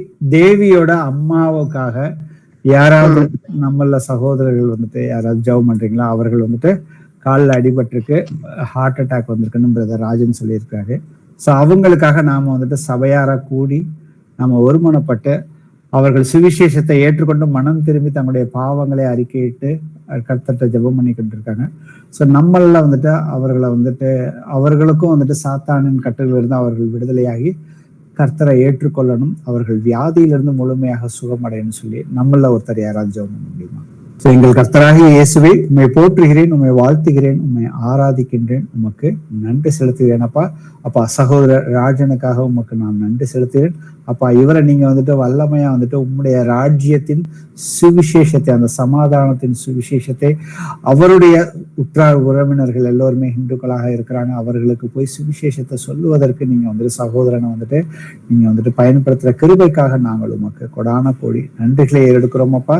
இதோ அவருடைய பெரியம்மா கீழே விழுந்துட்டேன்னு சொன்னாங்கப்பா. அந்த சகோதரி தேவியோட அவங்க அம்மாவுக்காக ஆஸ்பத்திரியில இருக்கிற அந்த தாயாருக்காக நாங்கள் ஒரு சபையாக உமக்கு முன்பாக நாங்கள் வந்துட்டு கூடி வருகிறோம் அப்பா. அவர்கள காலில் அடிபட்டிருக்க, அதே போல இருதயத்திலும் வந்துட்டு அட்டாக் ஆயிருக்குன்னு வந்துட்டு ஹார்ட் அட்டாக் வந்திருக்குன்னு வந்துட்டு சொல்லியிருக்கிறாங்கப்பா. அப்பா தகப்பனே, இதையெல்லாம் வந்துட்டு பிசாசானவன் அவர்கள் சுவிசேஷத்தை ஏற்றுக்கொள்ளாதபடி அவன் வந்துட்டு தடைகளை வந்துட்டு கொண்டு வருகிறானப்பா. அதை நாங்கள் அவனுடைய தந்திரங்கள் எல்லாவற்றையுமே நாங்கள் அறிந்திருக்கிறோம் அப்பா. இதோ நாங்கள் ஒருமனப்பட்டு அந்த தாயாருக்காக ஜெபிக்கிறோம் அப்பா. உங்களுடைய சமூகத்துல இயேசு கிறிஸ்துவின் நாமத்தினால அவருடைய இருதயத்துல ஹார்ட் அட்டாக் கொண்டு வந்திருக்கிற அந்த அசுத்தாவிய பிசாசை இப்பொழுதே அவருடைய இருதயத்திலிருந்து முழுமையாக வெளியே போயிட்டு கட்டளை இருக்கு. அவருடைய கால் வந்து அடிபட்டிருக்குன்னு சொல்லியிருக்காங்கப்பா. அங்க வந்து ஆபரேஷன் பண்ணணும்னு சொல்லியிருக்காங்க. அது கால்லயோ இருதயத்திலயோ, அது எந்த ஒரு ஆபரேஷனாக இருந்தாலும் சரியப்பா, இயேசு கிறிஸ்துவின் நாமத்தினால முழுமையான விடுதலையா அவருடைய சரீரத்தை இருதயத்திலும் அவருடைய கால் பகுதியிலும் அப்ப எல்லாம் வந்துட்டு முழுமையாக சுகமடையும்படியாக கட்டளை இருக்கிறேன். இயேசுவே, உம்முடைய தழும்புகளால பரிபூர்ணமான சுகத்தை அடைந்து விட்டார்கள் என்பதை விசுவசிக்கிறேன். அவர்கள் வந்துட்டு அந்த சத்தியம் வந்து அவருடைய இருதயத்துக்கு கொண்டு செல்லாதபடி அவர்களுக்கு பலவீனத்தையும் அவிவிசுவாசத்தையும் இன்னும் ஏதேனும் பிசாசானவன் கொண்டு வந்த தடைகளை கொண்டு வந்தால் அந்த எல்லா தடைகளையுமே இயேசு கிறிஸ்துவின் நாமத்தினாலே இப்பொழுதே அவர்களை விட்டு அந்த எல்லா தடைகளையும் கொண்டு வருகிற அசுத்தாவியை வெளியே போய் என்று கட்டளை இடுகிறேன். இயேசுவே ஜீவன் உள்ளவரே அப்பா, நீர் என்றென்றைக்கும் உண்மையுள்ளவர் அப்பா. உம்முடைய தழும்புகளால சகோதரி முழுமையாக சுகம் அடைந்து விட்டார் என்பதை நாங்கள் அறிக்கை செய்கிறோம். அதே போல அவர்கள் வந்துட்டு சத்தியத்தை ஏற்றுக்கொண்டு இருளின் பாதையிலிருந்து, இருளின் அதிகாரத்திலிருந்து முழுமையாக விடுதலை அடைந்து இயேசு கிறிஸ்துவின் ராஜ்யத்துக்கு வந்து விட்டார்கள் என்பதை நாங்கள் அறிக்கை செய்து இப்ப நாங்கள் எங்களுடைய ஜெபத்தை கர்த்தராகிய இயேசு கிறிஸ்துவின் நாமத்தினால எடுக்கிறோம். ஜீவனுள்ள நல்ல பிதாவே, ஆமென். ஆமென். Thank you brother. வேற யாருக்கும் பிரேயர் ரெக்வெஸ்ட் இருக்குதுங்களா? சோ அப்படி ஒன்றும் இல்லைனாக்கா இதோட வந்துட்டு நிறைவு செய்யணும். Praise Lord brothers and sisters.